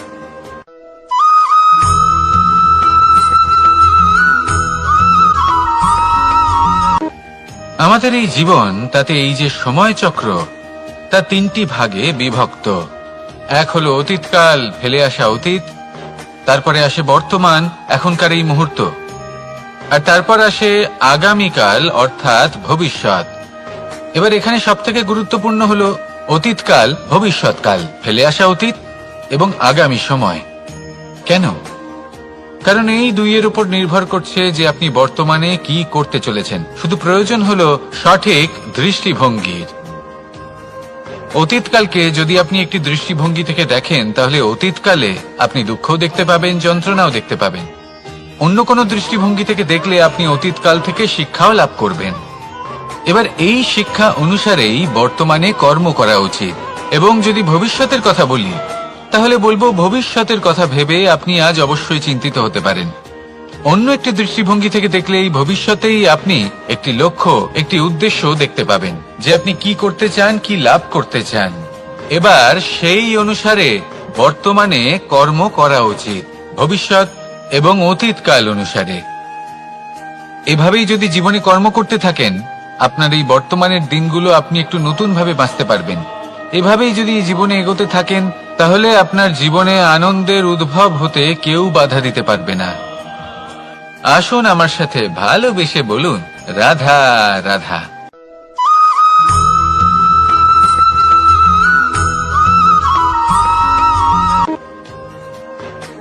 সমুদ্র মন্থনের সময় দুই ধরনের রত্ন লাভ করা হয়েছিল। প্রথম হলাহল, যার প্রভাব থেকে এই সমস্ত সংসারের জীবের প্রাণ বাঁচানোর জন্য মহাদেব তাকে নিজের কণ্ঠে ধারণ করে নিয়েছিলেন। আর দ্বিতীয় অমৃত, যেটা কিঞ্চিত পরিমাণ মাত্রায় পাওয়া গেছিল। কখনো কখনো জীবনে এমন কোন বস্তু যা আপনি প্রয়োজনের থেকেও অনেক বেশি মাত্রায় ভোগের জন্য লাভ করে থাকেন, তা আপনার জন্য বিষ প্রমাণিত হতে পারে। যেমন জল, প্রয়োজনের থেকে অনেক বেশি মাত্রায় যদি এই জল আসে তাহলে আপনার প্রাণ কাটতে পারে। কিন্তু পরিশ্রমের পরে এক পাত্র শীতল জল দ্বারা আপনি যদি স্নান করে নেন তাহলে তা আপনার শরীরের জন্য অমৃত হবে। পরিশ্রম করার পরে যদি আপনার শরীর এক পাত্র খাবার লাভ করে তাহলে তা আপনার শরীরের জন্য অমৃত। কিন্তু যদি কোনো পরিশ্রম না করেই আপনি দিনরাত শুধুই খাবার গ্রহণ করতে থাকেন তাহলে আপনার কাছে তা বিষ সমান। বিষ এবং অমৃত গ্রহণ করাটা আপনার উপরে নির্ভর করছে। কোনো বস্তু আপনার পক্ষে বিষও হতে পারে, আবার অমৃতও হতে পারে। নির্ভর করছে যে আপনি সেটা কিভাবে ব্যবহার করছেন, কতটা মাত্রায় ব্যবহার করছেন। আসুন আমার সাথে ভালোবেসে বলুন, রাধা রাধা।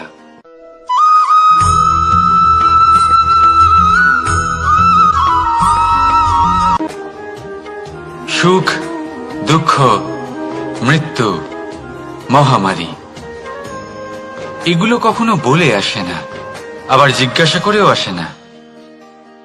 এমনই হয় দ্রুত ক্রীড়ার এই খেলায়। এক কারাগারের মতো, একটা মাকড়সার জালের মতো।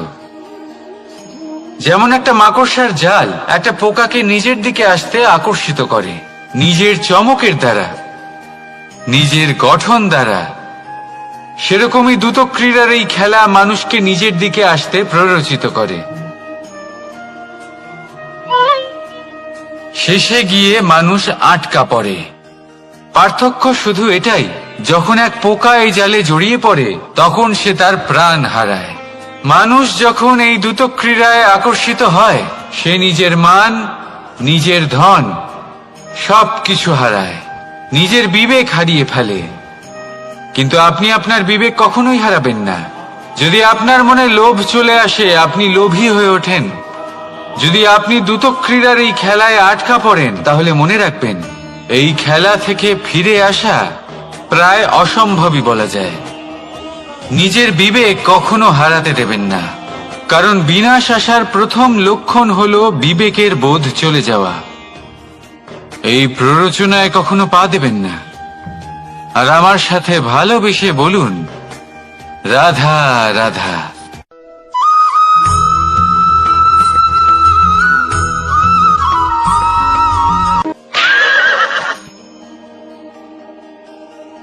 প্রেম,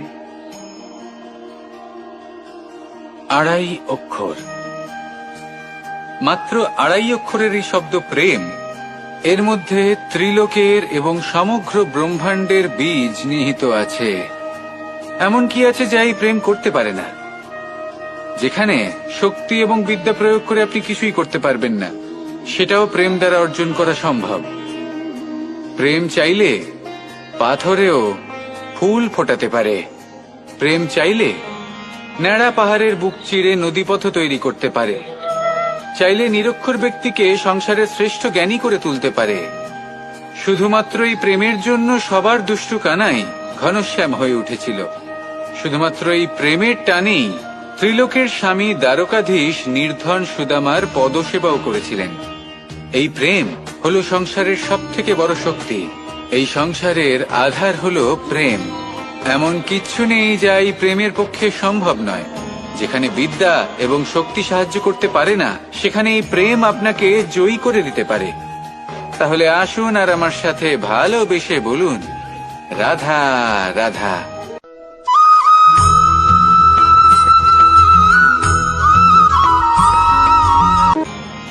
বরদান এবং অভিশাপ, এই দুই হলো একই মুদ্রার দুটি পিঠ। এই বরদান আমরা অনেক কারণে পেতে পারি। কখনো নিজের পরিশ্রমের কারণে, কখনো নিজের তপস্যার কারণে, কখনো আমাদের পূর্বপুরুষদের কর্ম ও তপস্যার কারণে। কিন্তু এই বরদান কতক্ষণ বরদান থাকবে তা আমরা নিশ্চিত করতে পারি না। তা সুনিশ্চিত করে শুধুমাত্র আমাদের কর্ম। যদি আপনাকে উদাহরণ দিই, আপনি রেশমের কীট দেখেছেন? ও বরদান পেয়েছে যে ও নিজের সুরক্ষার জন্য খোলস বানাতে পারে। এবারও তাতে এত মত্ত হয়ে যায় যে এমন এক আবরণ বানিয়ে ফেলে যাতে সে নিজেই আবদ্ধ হয়ে চাপা পড়ে মরে যায়। এটার তাৎপর্য কি? তাৎপর্য খুবই সরল। গর্ব করা খুবই ভালো, কিন্তু অহংকার করা কখনোই উচিত নয়। যদি অহংকার মনের মধ্যে প্রবেশ করে, তাহলে এই বরদান অভিশাপে পরিণত হতে সময় লাগে না। আর যদি কর্মশ্রেষ্ঠ হয়, তাহলে অভিশাপ বরদানে পরিণত হয়। তাহলে আসুন শ্রেষ্ঠ কর্ম করুন আর আমার সাথে ভালোবেসে বলুন, রাধা রাধা।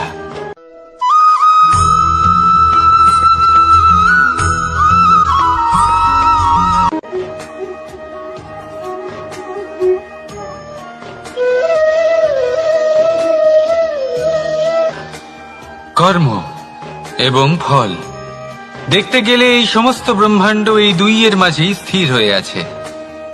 মানুষজন কর্ম করেন ভালো ফল লাভের আশায়, আর ভালো ফল লাভের আশায় উনি এটাই ভুলে যান যে উনি যে কর্ম করছেন তা কি করছেন। আমি বলেছিলাম কর্ম করুন ফলের চিন্তা না করে, কিন্তু কি কর্ম করছেন সেই বিষয়ে ভাবাটাও অত্যন্ত আবশ্যক। নয়তো অনেক সময় আমরা এমন কর্ম করে ফেলি যা না চাইতেও বিষে পরিণত হয়, যা হয়েছে দুঃশাসনের সাথে, দুর্যোধনের সাথে, গুরু দ্রোণের সাথে। একজনের মানসিকতা উচিত ছিল না, একজনের বিবেক উচিত ছিল না, আরেকজন যে পক্ষ নির্বাচন করেছিলেন সেই পক্ষ উচিত ছিল না।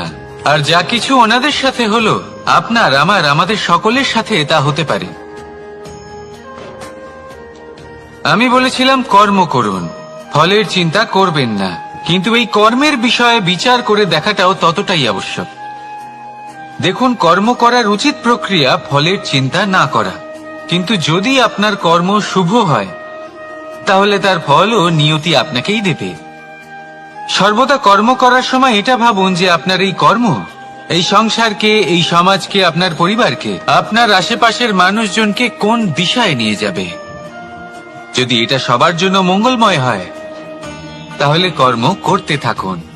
আর হ্যাঁ, নিশ্চিত রূপে ফলের চিন্তা করবেন না। আসুন আমার সাথে ভালোবেসে বলুন, রাধা রাধা।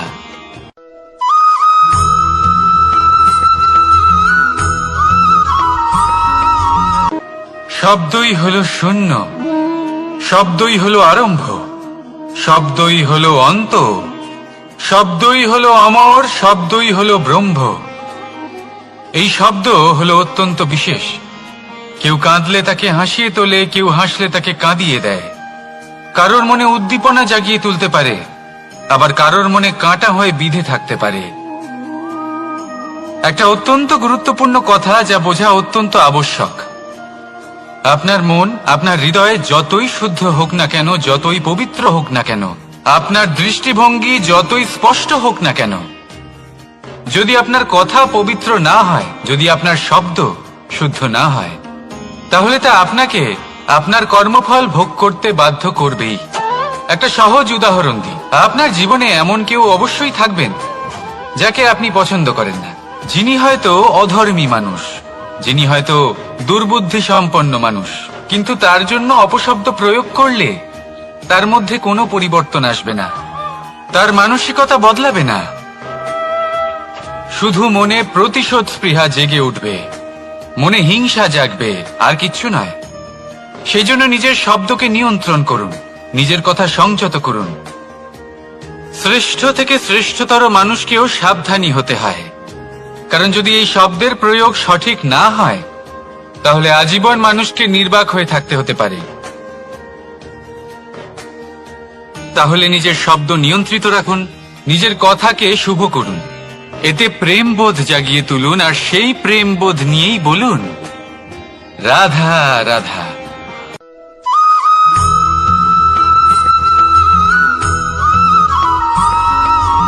বটবৃক্ষের বীজ সর্ষের দানার থেকেও ছোট হয়, কিন্তু যখন তা নিজের রূপ ধারণ করে তখন তা বিশাল বৃক্ষের আকার ধারণ করে, যা সহস্র বছর ধরে বেঁচে থাকে, ছায়া প্রদান করে, পাখিদের আশ্রয় প্রদান করে, আর দেয় পথচারীদের বিশ্রাম করার স্থান। কেন? কারণ সেই ছোট বীজ তা মাটির ভেতরে গিয়ে নিজের খোলস ত্যাগ করে। অন্ধকারে থাকে সে, যতই আলো আসুক না কেন, যতই বর্ষা আসুক না কেন, সব সহ্য করে। আর তারপরে একটা চারা গাছ অঙ্কুরিত হয়, তারপর ধীর গতিতে একটা বিশাল বৃক্ষতে পরিণত হয়। দেখুন, জীবনে কঠিন সময় আসে, এই জন্য নয় যে আপনি হার মেনে নেবেন, এই জন্য আসে যাতে আপনি ভবিষ্যৎ নির্মাণের জন্য নিজেকে তৈরি করতে পারেন। যদি কঠিন সময়ে আপনি ওই বীজের মতো দৃঢ় হয়ে থাকতে পারেন, তাহলে আপনিও একদিন সেই বিশাল বৃক্ষের মতো নিজের অস্তিত্ব গড়ে তুলতে পারবেন, যা সহস্র বছর পর্যন্ত মনে রাখা হবে। আসুন আমার সাথে ভালোবেসে বলুন, রাধা রাধা।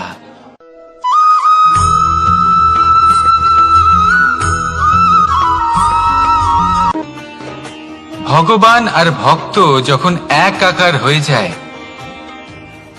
যখন ভক্ত তার ভগবানের প্রতি এবং নিজের জীবনের উদ্দেশ্যের প্রতি সম্পূর্ণরূপে সমর্পিত হয়, তখন জন্ম নেয় ভক্তি।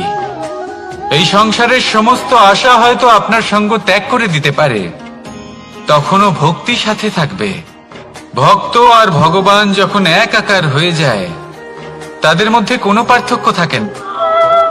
তারা এক হয়ে যায়, এক ব্যক্তিত্ব, এক অস্তিত্ব।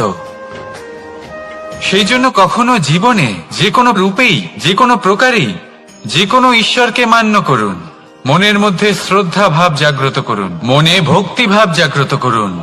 এই সমগ্র সংসারে সব কিছু আপনাকে ছেড়ে চলে গেলেও তখনও এই ভক্তি শুধুমাত্র আপনার উত্থান ঘটাবে। তাই মনে ভক্তি জাগ্রত করুন আর আমার সাথে ভালোবেসে বলুন, রাধা রাধা।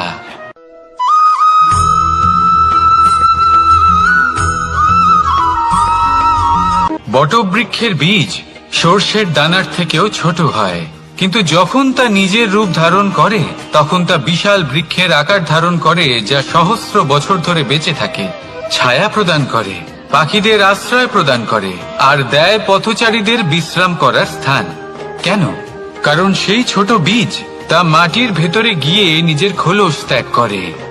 অন্ধকারে থাকে সে, যতই আলো আসুক না কেন, যতই বর্ষা আসুক না কেন, সব সহ্য করে। আর তারপরে একটা চারা গাছ অঙ্কুরিত হয়, তারপর ধীর গতিতে একটা বিশাল বৃক্ষতে পরিণত হয়। দেখুন, জীবনে কঠিন সময় আসে, এই জন্য নয় যে আপনি হার মেনে নেবেন, এই জন্য আসে যাতে আপনি ভবিষ্যৎ নির্মাণের জন্য নিজেকে তৈরি করতে পারেন। যদি কঠিন সময়ে আপনি ওই বীজের মতো দৃঢ় হয়ে থাকতে পারেন, তাহলে আপনিও একদিন সেই বিশাল বৃক্ষের মতো নিজের অস্তিত্ব গড়ে তুলতে পারবেন, যা সহস্র বছর পর্যন্ত মনে রাখা হবে। আসুন আমার সাথে ভালোবেসে বলুন, রাধা রাধা।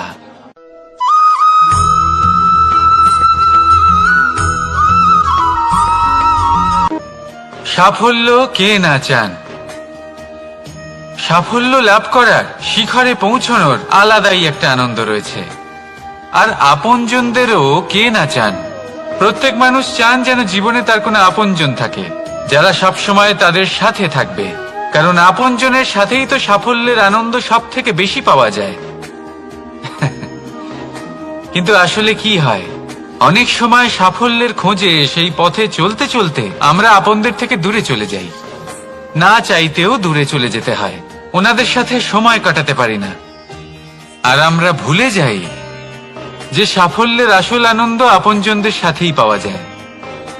সফল হওয়ার পরে আপনদের সাথে দেখা হলে তাদের চোখে আমাদের জন্য যে আবেগ থাকে, যে সম্মান, যে প্রেম থাকে, সেটাই হলো আসল পুরস্কার। আমরা সেই কথা ভুলে যাই এবং একা হয়ে পড়ি।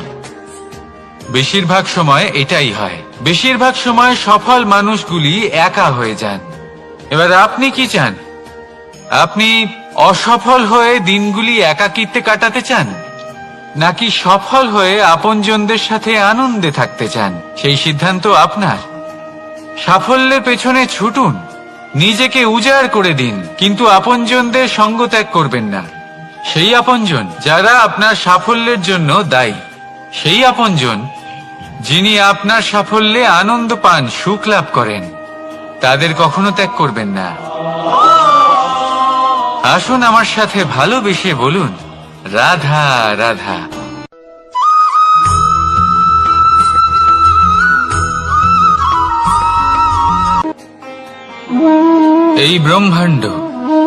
এই ব্রহ্মাণ্ড কত বৃহৎ, তাই না? যার সম্মুখে এই পৃথিবীকেও একটা বিন্দুর মতো মনে হয়। আর এই পৃথিবীতে আমরা কে হই, আমাদের আকার কিরকম, আমাদের অস্তিত্বই বা কি? যখন আমরা এভাবে ভাবি তখন মনে হয় আমরা কিছুই নই। তা আমরা যখন কিছুই নই, তাহলে আমরা এত চিন্তা করি কেন? কি ভেবে ভয় পাই? কাকেই বা এত ভয় পাই? কে আমাদের মারতে পারে আর কেই বা আমাদের জন্ম দেবে? আত্মার আসলে না কখনো জন্ম হয় আর না কখনো মৃত্যু। আত্মা শুধুই শরীর বদল করে। আপনি, আমি, আমরা সকলে এই শরীর নয়, আমরা হলাম আত্মা, যা হলো পরম আত্মার পরম অঙ্গ। সেই জন্য মনে রাখবেন, বাইরের কোথাও দেখবেন না, নিজের অন্তরের গভীরে গিয়ে দেখুন, আত্মাকে উপলব্ধি করতে শিখুন। ক্লেশ, ভয়, চিন্তা, এই সব কিছুর থেকে নিজেকে দূরে রাখুন, তাহলেই উপলব্ধি করতে পারবেন পরমাত্মাকে। তাহলে আসুন আমার সাথে ভালোবেসে বলুন, রাধা রাধা।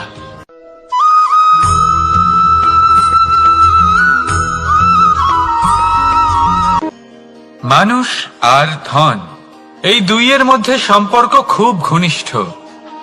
ধন হলো সেই শক্তি যার ব্যবহার মানুষ করে থাকে সাংসারিক বস্তু ক্রয় করার জন্য, নিজের জীবন যাপন করার জন্য।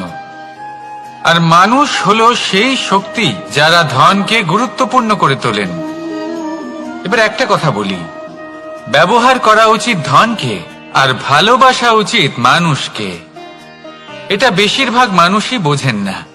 মানুষ এখানেই সব থেকে বড় ভুল করে বসেন। তারা ভালোবাসেন ধনকে আর ব্যবহার করেন মানুষকে। এ হলো অনুচিত। দেখুন, আপনি একটা সূচের দ্বারা যুদ্ধ করতে পারবেন না, আর কোনো তলোয়ার দ্বারা বস্ত্র সেলাই করতে পারবেন না, তাই না? কোনটা কিসের জন্য হয় সেটা বোঝা অত্যন্ত জরুরি। আপনিও সঠিক দিকে অগ্রসর হন। মানুষকে ভালোবাসুন আর ধনকে ব্যবহার করুন। যদি আপনি মানুষকে ব্যবহার করেন, তাহলে আপনি ভালোবেসে ফেলবেন ধনকে। আর এই ভালোবাসা ধীরে ধীরে পরিণত হবে লোভে, আর ধীরে ধীরে এটা আপনাকে বিনাশ করে দেবে। তাহলে সমস্ত মানুষকে ভালোবাসুন আর এইভাবে ভালোবেসে বলুন, রাধা রাধা।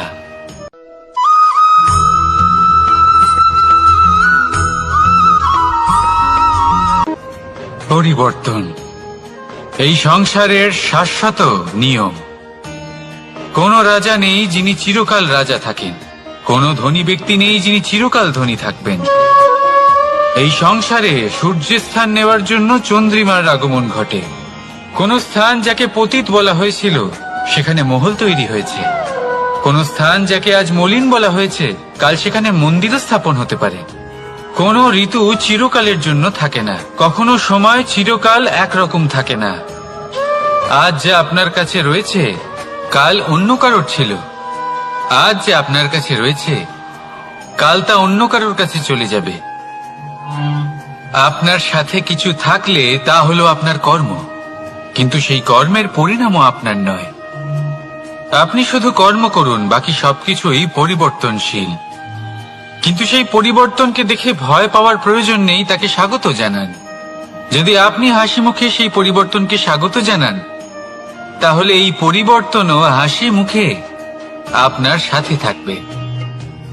আসুন আমার সাথে ভালোবেসে বলুন, রাধা রাধা।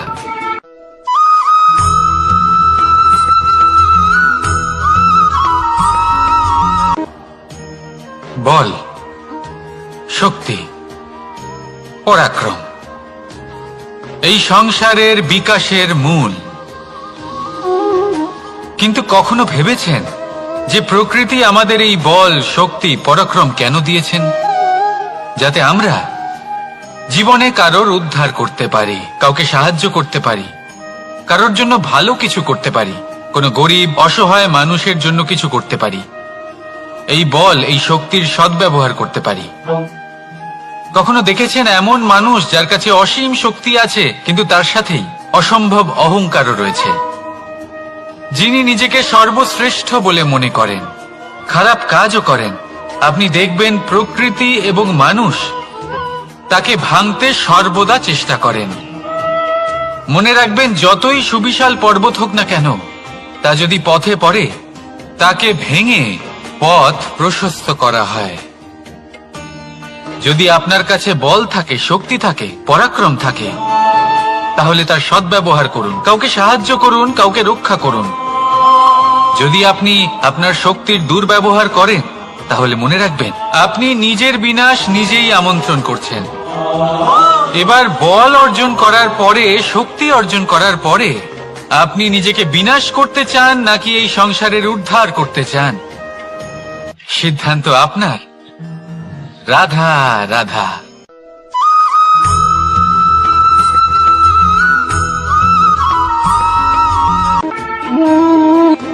সময়। এই সময় আসলে কি? এই সময় একটা সরল রেখা তো কখনোই নয়। সময় হলো একটা চক্র, যেখানে এর আদি সেখানেই হলো এর অন্ত, আর যেখানে তা শেষ হয় সেখান থেকেই তার শুরু হয়। এই সময় একটা অত্যন্ত বিচিত্র চিন্তা, বিচিত্র ভাবনা, একটা বিচিত্র বস্তু যা কেউ বুঝতে পারেন না। এই সময়ের লীলা, এর কোনো প্রমাণ নেই, কোনো জ্ঞান নেই, কোনো পরিমাপ নেই। শুধু এটুকু আমরা জানতে পারি, যেখানে শেষ হবে সেখান থেকে একটা নতুন সূচনাও হবে। যা আজ আপনার কাছে আছে কাল অন্য কারোর কাছে যাবে, তারপরে তার কাছ থেকেও অন্য কারোর কাছে যাবে, তারপরে তার থেকেও ছিনিয়ে নেওয়া হবে। এই নিয়তির একজনের কাছ থেকে অন্যজনের কাছে আদান প্রদানের এই সময় হলো আপনার সময়। এই সময়ের সদ্ব্যবহার করুন, এই সময়কে বাঁচুন। আপনাকে শুধু এটাই সুনিশ্চিত করতে হবে যে আপনি কোন পক্ষে আছেন। আর সত্যি বলতে কি, আপনার জীবনের পরিণাম নির্ভর করে আপনার নির্বাচনের ওপর। আপনি কোন পক্ষ নির্বাচন করছেন। তাহলে মনে রাখবেন, জীবনে সেই পক্ষই নির্বাচন করবেন যা চয়ন করার পরে আপনি সুখ অনুভব করবেন, আপনি সন্তোষ লাভ করবেন, প্রসন্নতা লাভ করবেন। আর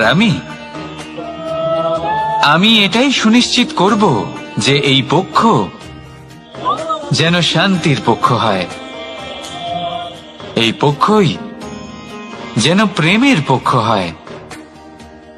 তাহলে চিন্তা করবেন না, আর আসুন আমার সাথে ভালোবেসে বলুন, রাধা রাধা।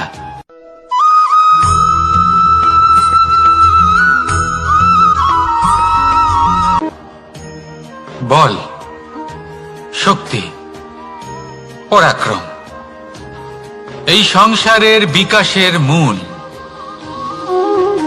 কিন্তু কখনো ভেবেছেন যে প্রকৃতি আমাদের এই বল, শক্তি, পরাক্রম কেন দিয়েছেন? যাতে আমরা জীবনে কারোর উদ্ধার করতে পারি, কাউকে সাহায্য করতে পারি, কারোর জন্য ভালো কিছু করতে পারি, কোনো গরিব অসহায় মানুষের জন্য কিছু করতে পারি। এই বল, এই শক্তির সদ্ব্যবহার করতে পারি। কখনো দেখেছেন এমন মানুষ যার কাছে অসীম শক্তি আছে, কিন্তু তার সাথেই অসম্ভব অহংকারও রয়েছে, যিনি নিজেকে সর্বশ্রেষ্ঠ বলে মনে করেন, খারাপ কাজও করেন। আপনি দেখবেন প্রকৃতি এবং মানুষ তাকে ভাঙতে সর্বদা চেষ্টা করেন। মনে রাখবেন, যতই সুবিশাল পর্বত হোক না কেন, তা যদি পথে পড়ে তাকে ভেঙে পথ প্রশস্ত করা হয়। যদি আপনার কাছে বল থাকে, শক্তি থাকে, পরাক্রম থাকে, তাহলে তার সদ্ব্যবহার করুন, কাউকে সাহায্য করুন, কাউকে রক্ষা করুন। যদি আপনি আপনার শক্তির দুর্ব্যবহার করেন, তাহলে মনে রাখবেন আপনি নিজের বিনাশ নিজেই আমন্ত্রণ করছেন।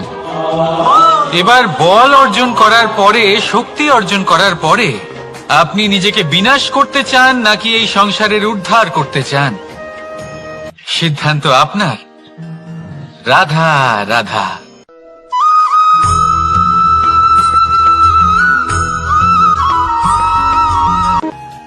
দৃষ্টি আর দৃষ্টিভঙ্গি, এই সমগ্র লীলা হলো এই দুইয়ের। বিচিত্র হতে পারে, কিন্তু এটাই সত্যি। এবার আপনাকে একটা উদাহরণ দিয়ে বোঝাই।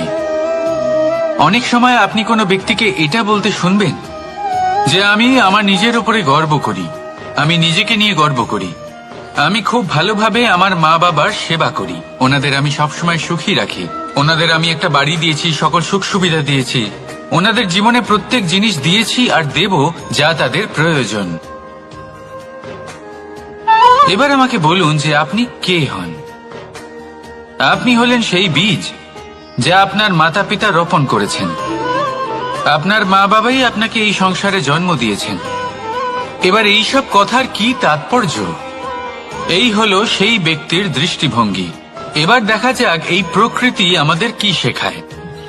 কখনো কোনো গাছকে দেখবেন, যখন সেই গাছে ফল আসে, সে মালিকে এটা বলে না যে দেখো আমি তোমাকে ফল খেতে দিচ্ছি। সেই বৃক্ষ এটা বলে না যে দেখো আমি তোমায় আহার করতে দিচ্ছি, কারণ ও জানে যে এটা হলো সেই মালির পরিশ্রম, এটা হলো তারই কর্মের ফল, আর এটা তারই পাওয়া উচিত। সে বলে যে তোমার জিনিস তোমাকেই অর্পণ করলাম, এ আমার জিনিস নয়। ও জানে সেই মালির গুরুত্ব আসলে কি। এটা হলো তার দৃষ্টিভঙ্গি। সেই জন্য আপনি জীবনে কোন ব্যক্তির মধ্যে, কোন পশু পাখির মধ্যে, কোন প্রাণীর মধ্যে, কোন পরিস্থিতিতে, কোন আবেগের মুহূর্তে কি দেখতে পাচ্ছেন, সেটা আপনার দৃষ্টিভঙ্গির উপরে নির্ভর করছে। তাই নিজের মনে ধনাত্মক ভাব জাগ্রত করুন, শুভ চিন্তা নিয়ে আসুন। এই ভাবনাই সত্য হয়ে সামনে আসবে। এই দৃষ্টিভঙ্গি এমন হয়ে যাবে যে আপনার জীবনে সবকিছুই শুভ হবে। তাহলে আসুন আর আমার সাথে ভালোবেসে বলুন, রাধা রাধা।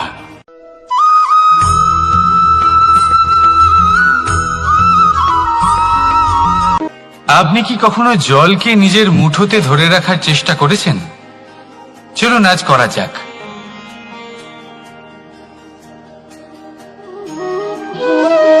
যদি আপনি নিজের মুঠো জোরে বন্ধ করেন,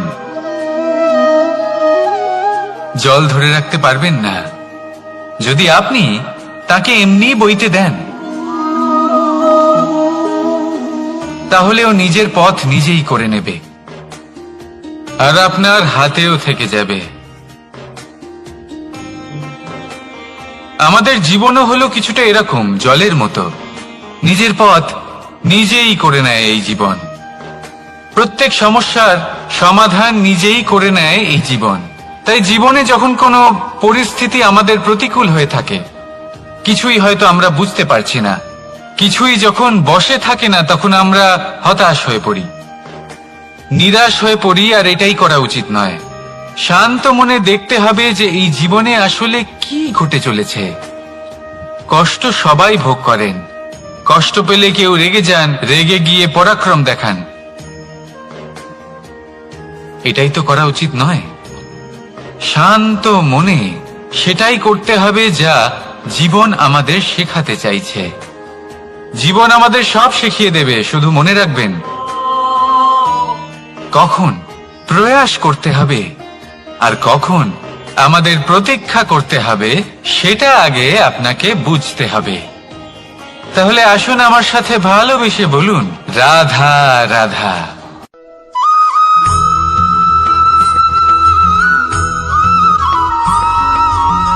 প্রতিশোধ অথবা কাউকে দুঃখ দেওয়ার ভাবনা, যদি এটা আপনার মনে থাকে, তাহলে আপনি নিজের মনেই যন্ত্রণার একটা বিশাল বৃক্ষ রোপণ করছেন, এটা মনে রাখবেন। কারণ কাউকে দুঃখ দেবার এই ভাবনা, এটা হলো সেই বীজ যা আপনার মনেই পতিত হবে, আপনার মনেই অঙ্কুরিত হবে, আর আপনার মনেই একটা বিশাল বৃক্ষরূপে বেড়ে উঠবে। জীবন আপনার, কর্ম আপনার, কাউকে দুঃখ দেবার ভাবনা আপনার ছিল, এই বৃক্ষ হলো আপনার, তাই এর ফলও আপনিই পাবেন, যা গ্রহণও আপনাকেই করতে হবে। মনে রাখবেন, যে মানুষ এটা ভাবে যে আমি ওকে দুঃখ দেব, ওকে কষ্ট দিতে চাই আমি, সেই মানুষই দুঃখ আর কষ্ট পেয়ে থাকে। যদি সেই জায়গায় আপনি এটা ভাবেন যে আমি কাউকে সুখী করে তুলতে চাই, কাউকে সুখ প্রদান করতে চাই, তাহলে তারও বীজ আপনার মনেই রোপণ হবে, বৃক্ষে পরিণত হবে, যার ফলও আপনিই পাবেন। এখানে বিষয়টা হলো শুধু মানসিকতার চিন্তা, যা সত্য হয়ে আপনার সামনে আসে। তাহলে এই মানসিকতা শুভ করুন, সবার জন্য মঙ্গল কামনা করুন।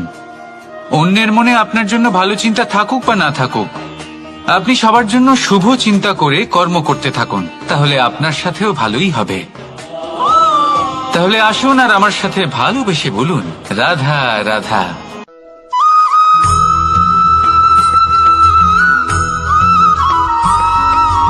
বাজ পাখিকে পক্ষীরাজ বলা হয়। বাজের আয়ু হলো মোটামুটি 70 বছর। এবার 40 বছর হতে হতেই ওদের পালক লম্বা এবং ভঙ্গুর হয়ে যেতে থাকে, ঠোঁট বেঁকে যায়, ডানা ভারী হয়ে যায়, অর্থাৎ আগের মতো উড়তে পারে না, সেই শক্তি থাকে না। এবার সেই বাজ কি করবে? বাজ সব থেকে কঠিন নির্বাচন করে, নির্বাচন নিজের পুনর্স্থাপনার। সর্বপ্রথম একটা বিশাল পর্বতে যায়, একান্তে নিজের এক বাসস্থান তৈরি করে, আর তারপরে পাথরের সাথে নিজের ঠোঁট বারবার আঘাত করতে করতে সেই ঠোঁট ভেঙে ফেলে। তারপরে সে অপেক্ষা করে সেই ঠোঁট পুনর্নির্মাণ হওয়ার। তারপর সেটাই করে নিজের পালকের সাথে। তারপরে নিজের ডানা থেকে এক এক করে ভারী পালকগুলো ছিঁড়ে ফেলে দেয়। আর তারপর 150 দিনের এই যন্ত্রণা সহ্য করার পরে ও ফিরে পায় নিজের ওড়বার অনন্য ক্ষমতা, সেই শক্তি। আর তারপরে ও জীবনের পরবর্তী 30 বছর বাঁচে। কি বুঝলেন আপনি? যদি ইচ্ছে শক্তি থাকে তাহলে একজন দুর্বলও শক্তিশালী হতে পারে। আপনিও এটাই করুন, নিজের অতীতের যন্ত্রণার বোঝাগুলিকে ত্যাগ করুন আর কল্পনার খোলা আকাশে উন্মুক্ত হয়ে উড়ে বেড়ান।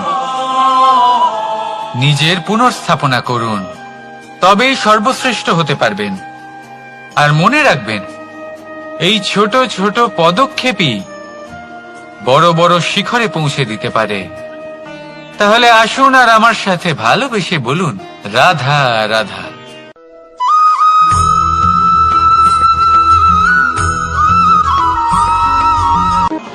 সুখ আর অভিজ্ঞতা, এই দুই জীবনে একসাথে কখনোই আসে না। মনে রাখবেন, যেখানে সুখ থাকে সেখানে অভিজ্ঞতা থাকে না। আর যখন এই সুখ আমাদের জীবন থেকে দূরে চলে যায়, তখন আমাদের জীবনে আসে এই অভিজ্ঞতা। পরমাত্মা, প্রকৃতি, নিয়তি এই অভিজ্ঞতাকে আমাদের জীবনে পাঠান, যাতে আমরা একটা অত্যন্ত গুরুত্বপূর্ণ শিক্ষা, একটা জ্ঞান প্রাপ্ত করতে পারি। এই অভিজ্ঞতা আমাদের শেখায় যে অতীতে এমন কি হয়েছিল যা আমাদের করা উচিত হয়নি। আমাদের শেখায় ভবিষ্যতে এমন কি আছে যা আমাদের করা উচিত আর কি করা উচিত নয়। দেখতে গেলে এই অভিজ্ঞতা আমাদের সেই শিক্ষা দেয় যার জন্য আমরা সুখের দিকে উচিতভাবে অগ্রসর হতে পারি। সেই জন্য জীবনে যখনই দুঃখ আসবে, দুঃখের এই সময় আসবে, তখন হতাশ হবেন না। বোঝার চেষ্টা করুন এই পরিস্থিতি কেন এসেছে, কি শিক্ষা দিতে এসেছে। যদি আপনি সেই জ্ঞান লাভ করেন, সুখের পথে অগ্রসর হন, তাও উচিত রূপে, তাহলে এই অভিজ্ঞতার উদ্দেশ্য পূরণ হয়ে যায়। তাহলে আসুন আর আমার সাথে ভালোবেসে বলুন, রাধা রাধা।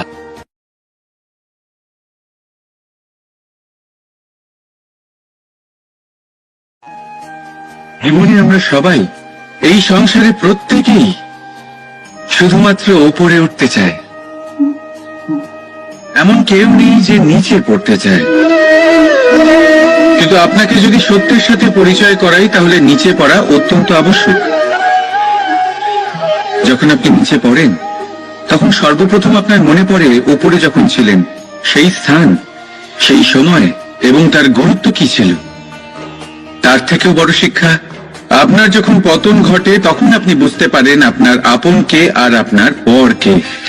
কে আপনার শুভাকাঙ্ক্ষী আর তারা কে যারা আপনাকে ঈর্ষা করেন, আপনাকে ঘৃণা করেন। দেখুন, যখন আপনার পতন ঘটে, সেই সময় যিনি হাত বাড়াবেন আপনাকে সাহায্য করার জন্য, উনি আপনার আপনজন। আর যখন আপনার পতন ঘটে, তখন শান্ত হয়ে দেখবেন যে আপনাকে দেখে হাসছে সেই আপনার পর। আর এই আপনজন আর পরের জ্ঞান তখনই হবে যখন আপনার পতন ঘটবে, তখন নয় যখন আপনি উন্নতি করছেন। সেই কারণে পতনকে কখনো ভয় পাবেন না। এটা আপনাকে জীবনের খুব বড় এক শিক্ষা দিয়ে যায়। রাধা।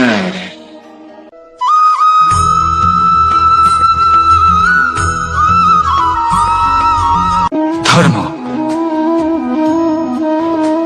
আমরা সকলে ধর্মের বিষয়ে কথা বলি, কখনো নিজের ধর্মের বিষয় আর কখনো অন্যের ধর্মের বিষয়। কখনো আমরা অধর্ম দেখলে সেই বিষয়ে কথা বলি, অনেক রকম আলোচনা হয়। কিন্তু এই ধর্ম আসলে কি, সেটা কি কেউ বোঝে? যদি আমি আপনাকে উত্তর দিই, এই উত্তর সরল। ধর্ম হলো তাই যা মানুষকে অন্য মানুষের সাথে, সমস্ত বিশ্ব সংসারের সাথে আনন্দ সহকারে বাঁচতে শেখায়। সেই জন্য আপনি যদি কখনো কোনো ধর্মীয় স্থানে যান, সেই ধর্মীয় স্থানে গিয়ে আপনার শান্তির অনুভূতি হয়, তাই না? কিন্তু দেখুন, ধর্মের জ্ঞান থাকলেই সেই মানুষ ধর্মের পথে চলতে পারবে এমন কোনো কথা নেই। অনেক সময় সম্পর্কে যখন সংঘর্ষ বেড়ে যায়, তখন ইচ্ছের জন্ম হয়, ক্রোধের জন্ম হয়, অহংকারের জন্ম হয়, আর তারপর বিনাশ হয়ে যায় এই ধর্মের। সেই জন্য দ্বিতীয় সব থেকে গুরুত্বপূর্ণ গুণ যা আমার সারথীর মধ্যে থাকা উচিত, তা হলো ধর্মবীর হওয়া। এবার দেখতে হবে সেটা এই যে কে হবে সেই ব্যক্তি যিনি এই স্বয়ম্বরে নিজের ধর্মে অটল থাকবেন। কারণ সেই ব্যক্তি এই সংসার থেকে সরে এসে ধর্মের পুনঃস্থাপনের এই মহাকার্যে আমার সারথি হতে পারবেন। তাহলে আসুন আমার সাথে ভালোবেসে বলুন, রাধা রাধা।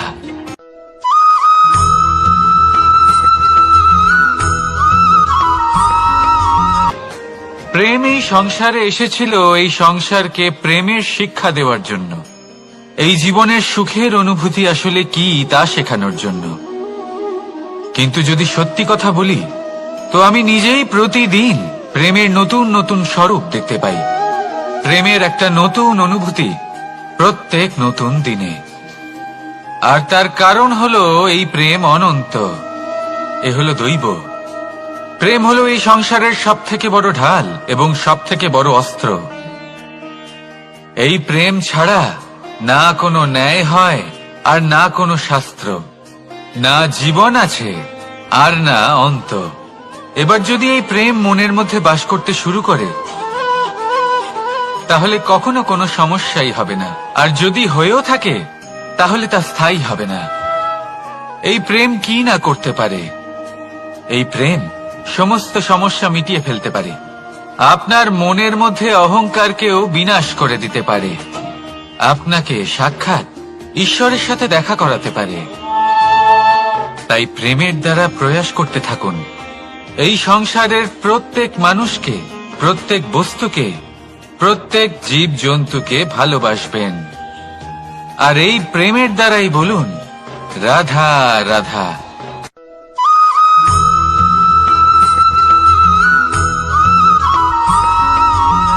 আপনি ওই কথাটা নিশ্চয়ই শুনেছেন, যখন ভগবান একটা দরজা বন্ধ করেন, তখন অন্যদিকে অনেক দরজা খুলে দেন। এবার এই দরজা, এই সমস্ত পথ আমরা দেখতে পাই না, অনেক সময় আমরা বুঝতে পারি না, হারিয়ে যায় সব। কখনো কখনো মনে হয় যে এই কথাটাই মিথ্যে, কিন্তু আসলে তা তো নয়। তাহলে হারিয়ে যায় কেন? কারণ আমরা সময় নষ্ট করি এই দরজার দিকে তাকিয়ে থেকে, ভাবি এই বুঝি দরজা খুলবে, এবার দরজা খুলবে। অপেক্ষা করতে করতে আমরা অনেক সময় নষ্ট করে ফেলি। এত সময় নষ্ট করি যে আমরা দেখতে পাই না, খুঁজে পাই না সেই সমস্ত দরজা আর পথ যা আমাদের জন্য খোলা রয়েছে। যদি খুঁজেই না পাই, তাহলে তা ব্যবহার করব কি করে? মনে রাখুন, ভগবান সব সময় আমাদের সাথে রয়েছেন, আমাদের সাহায্য করছেন। এই পথ সব সময় আছে, সর্বত্র আছে।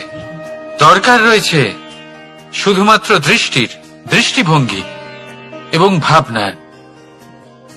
এই দৃষ্টিকে বিস্তৃত করুন, এই দৃষ্টিভঙ্গিকে ধন্যাত্মক করে তুলুন, আর এই ভাবনা, এর সীমা একটু বাড়িয়ে তুলুন। তারপর দেখবেন সব খুঁজে পাবেন। আসলে কি, এই যে ঈশ্বর, এই যে পরমাত্মা, তা আমাদের সাথে রয়েছে, আমাদের মনের মধ্যে রয়েছে। যিনি তাকে মন থেকে চাইবেন, তিনি তাকে মনের মধ্যে অবশ্যই খুঁজে পাবেন। যদি উনি মন থেকে চান পথ খুঁজে পেতে, তাহলে তিনি অবশ্যই পথ খুঁজে পাবেন। তাহলে আসুন আমার সাথে ভালোবেসে বলুন, রাধা রাধা।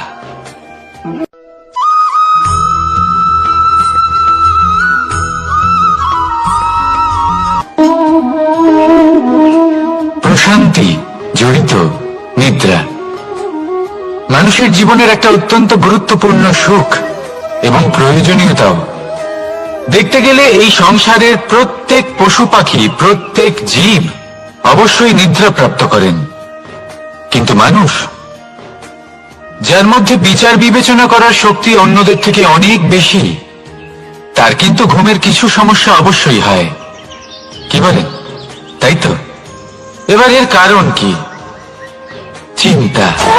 এবার চিন্তা আমাদের সবার জীবনে আছে।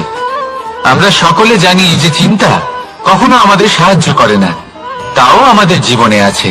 কেন? চিন্তার মাধ্যমে কি কখনো কোনো সমস্যার সমাধান হয়েছে? অর্থের চিন্তা করলে কি অর্থ লাভ হয়? ভবিষ্যতের চিন্তা করলে কি ভবিষ্যৎ ঠিক হয়ে যায়? স্বাস্থ্যের চিন্তা করলে কি স্বাস্থ্য নিজে থেকেই ঠিক হয়? হয় না। তাহলে এই সব কিছু থেকে আমাদের একটা ছোট্ট শিক্ষা অবশ্যই লাভ করা উচিত। আপনিও আপনার কাঁধ থেকে চিন্তার এই বোঝা নামিয়ে ফেলুন। আর ইচ্ছে, এই সব ইচ্ছে একত্রিত হয়ে আমাদের মনে চিন্তা উৎপন্ন করে। তাই এই চিন্তাগুলিকে ত্যাগ করুন। প্রকৃতির প্রেমের উপর বিশ্বাস রাখুন। মনে রাখবেন, যিনি চিন্তা মুক্ত হবেন তিনি চিতা মুক্ত হবেন। সুখের নিদ্রা প্রাপ্ত করুন, আর নিদ্রায় যাবার আগে আমার সাথে ভালোবেসে বলুন, রাধা রাধা।